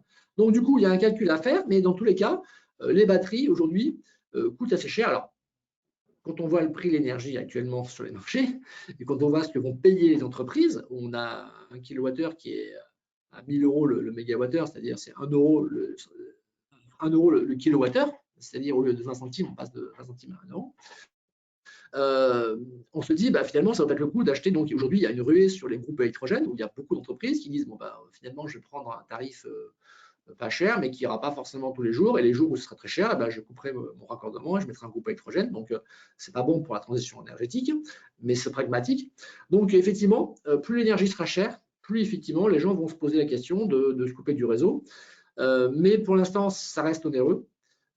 Et après, moi, ça me fait toujours un petit pincement au cœur quand je vois les gens se séparer du réseau, parce que c'est vrai que c'est aussi une solidarité. Moi, je trouve que le sens du réseau, c'est le partage. C'est comme, voilà, c'est comme, moi, on parle d'énergie potagère avec l'énergie solaire, mais c'est vraiment ça. C'est que moi, je trouve ça super l'idée de l'autoconsommation collective, c'est que vous produisez. Quand vous avez besoin, vous consommez votre énergie. Quand vous n'avez pas besoin, vous vendez à votre voisin qui, lui, en a besoin pour charger sa voiture électrique. Et ça crée des solidarités locales. Si chacun commence à s'enfermer chez soi, mais du grillage et des barbelés, il dit moi, je m'en fous des autres et je mets ma batterie et les autres, ils ont qu'à se débrouiller. Moi, ce n'est pas forcément la vision énergétique. Non, mais je suis d'accord, tout à fait d'accord avec toi. Mais quand je parle réseau privé, je parle réseau privé à l'intérieur de l'autoconsommation collective. C'est-à-dire que tu veux donner ou vendre plutôt ou compenser avec ton voisin, il faut bien que l'électricité arrive chez lui. Donc, il faut qu'elle passe par le réseau. Pour le coup, aujourd'hui, elle passe obligatoirement par le réseau public. Oui, qui est payant et qui est très cher. D'où le TURP. Si on donnait la possibilité de faire des réseaux privés à l'intérieur du groupement d'autoconsommation collective avec un raccordement obligatoire du groupement au réseau public, bien sûr, je ne vois pas trop le problème et ça permettrait une massification. Sauf que la massification, elle serait extrêmement rapide et je ne suis pas sûre que ce soit ça que veuille le gouvernement. Oui, tu as raison. Question. Comment faire pour que les PPA soient encadrés et répondent à des critères stricts de durabilité comme nous souhaitons le voir avec les notes de 9 à 16% des AO de la de la Commission de régulation de l'énergie concernant le photovoltaïque, par exemple? Tu peux répondre à cette question? Je ne suis pas sûr d'avoir compris toute la teneur de Oui, la question. redire, parce que moi, je n'ai pas tout compris non plus. Merci. Alors, comment faire pour que les PPA soient encadrés et répondent à des critères stricts de durabilité, comme nous souhaitons le voir, avec les notes de 9 à 16% des AO de la CRE concernant le photovoltaïque, par exemple? Ok, effectivement, comme je disais tout à l'heure, les PPA, c'est des accords entre un producteur d'énergie renouvelable et un consommateur, et donc c'est assez libre, il n'y a pas beaucoup de contraintes.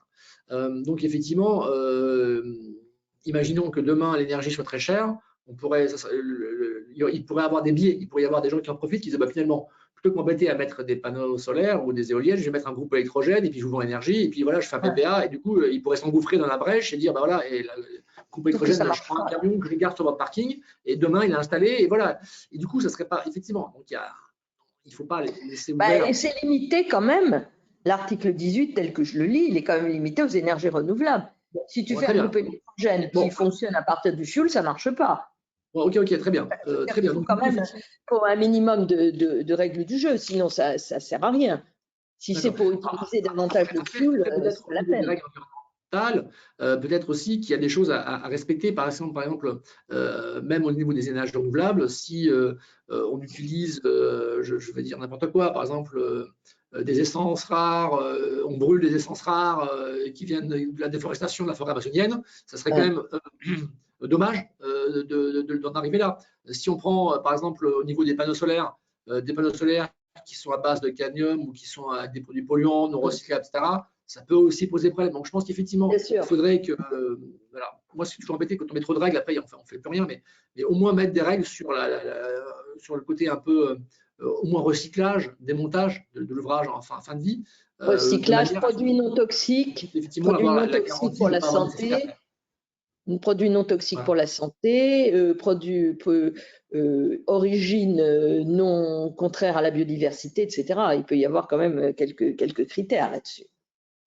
Est-ce qu'on a d'autres questions? Je pense que ce serait intéressant. On a une remarque. Alors, juste un dernier petit complémentaire, c'est qu'en France, pour les appels d'offres, il y a eu des contraintes sur le bilan carbone des panneaux solaires.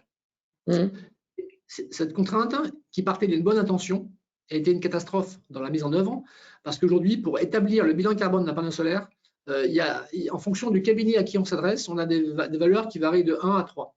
Et donc, du coup, à chaque fois qu'il y a eu des appels d'offres et qu'il y a eu des attributions de marché à des entreprises qui avaient gagné, etc., les entreprises qui avaient perdu attaquaient la commission de régulation de l'énergie pour dire mais pourquoi eux ils ont gagné et pas moi alors que mon bilan est meilleur, regardez j'ai une étude qui le prouve, l'autre montrait l'étude inverse. Aujourd'hui ce qu'il faut bien voir c'est que pour nous on échange souvent avec les cabinets qui font des expertises de bilan carbone, etc. Il y a une grosse incertitude sur plein de sujets. C'est qu'à la fin ils font des calculs, ils donnent des chiffres à 3 chiffres après la virgule et avec un facteur plus ou moins 50%. Donc du coup le problème c'est qu'est-ce qui se passe dans ces cas-là, c'est qui gagne.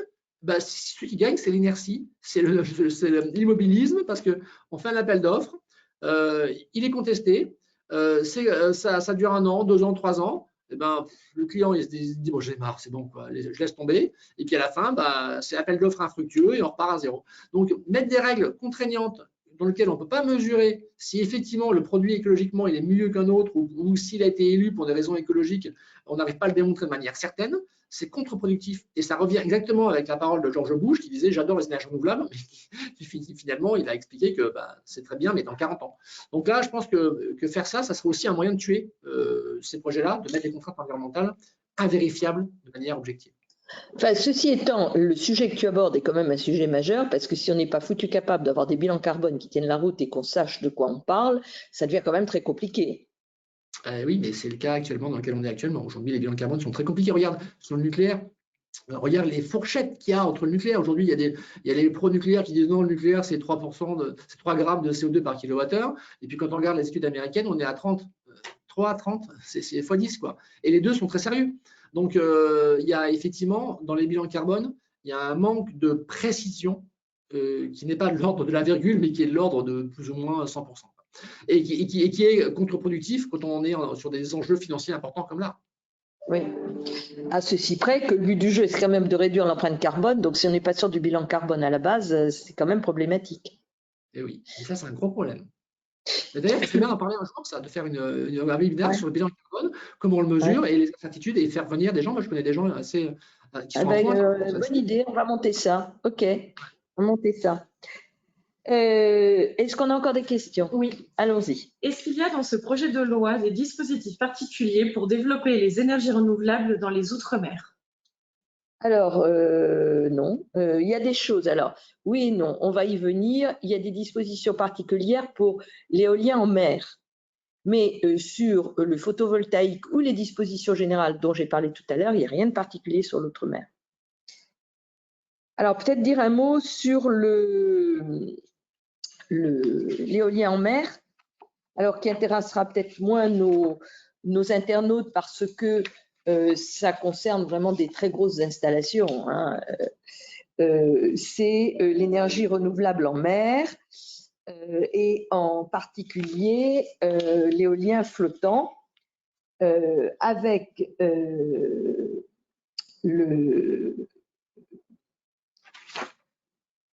l'assimilation du statut des équipements.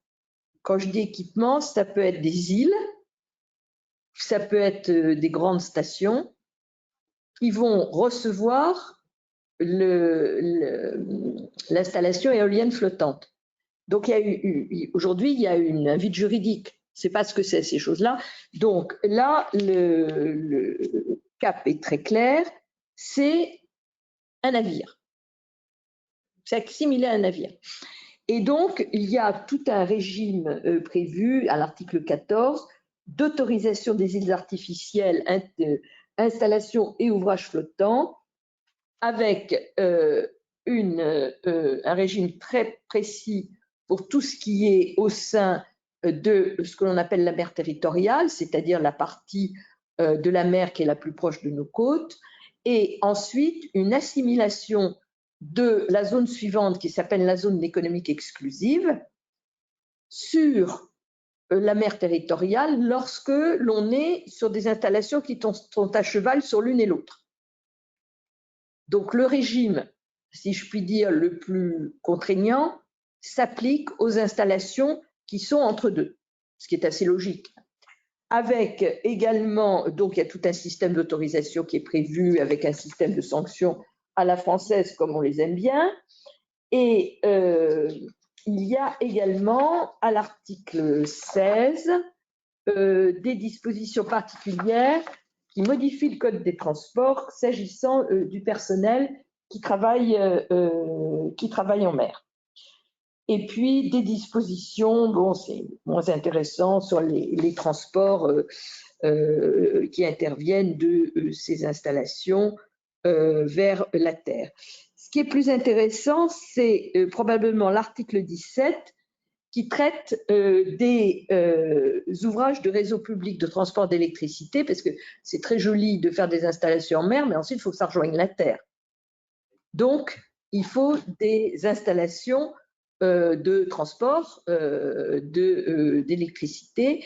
Et donc, vous avez à l'article 17 des modifications de l'article L125-1 et L121-5-2 du Code de l'urbanisme sur la possibilité de localiser ces installations sur le littoral. Ben oui, parce qu'évidemment, on ne va pas les mettre à 150 km à l'intérieur des terres, c'est une évidence. Donc, la possibilité de les y installer lorsqu'on a fait une étude d'incidence qui montre qu'on ne peut pas faire autrement que les installer là. Mais on savait déjà avec la loi littorale, par exemple, que certaines installations qui étaient liées à l'usage de la mer, comme des installations nautiques ou autres, pouvaient être installées dans la bande des 100 mètres du littoral, bien qu'il y ait une interdiction de toute construction, précisément parce qu'on ne peut pas trop faire autrement.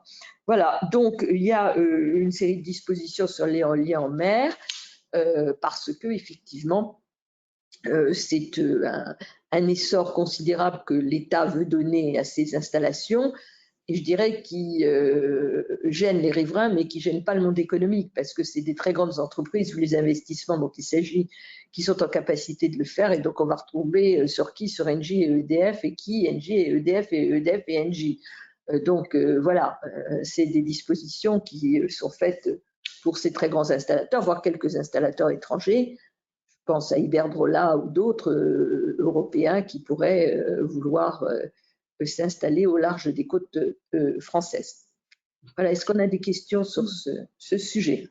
Pour compléter sur l'éolien offshore, l'intérêt du offshore, effectivement, c'est que l'éolien, pour pouvoir baisser le prix, effectivement, pour pouvoir baisser le prix du kilowattheure produit, est parti sur une course au gigantisme. C'est-à-dire qu'aujourd'hui, les nouvelles éoliennes qui vont sortir dans quelques années, quand elles seront gigantesques, la pale, quand elle sera en haut, elle dépassera la tour Eiffel. Donc, c'est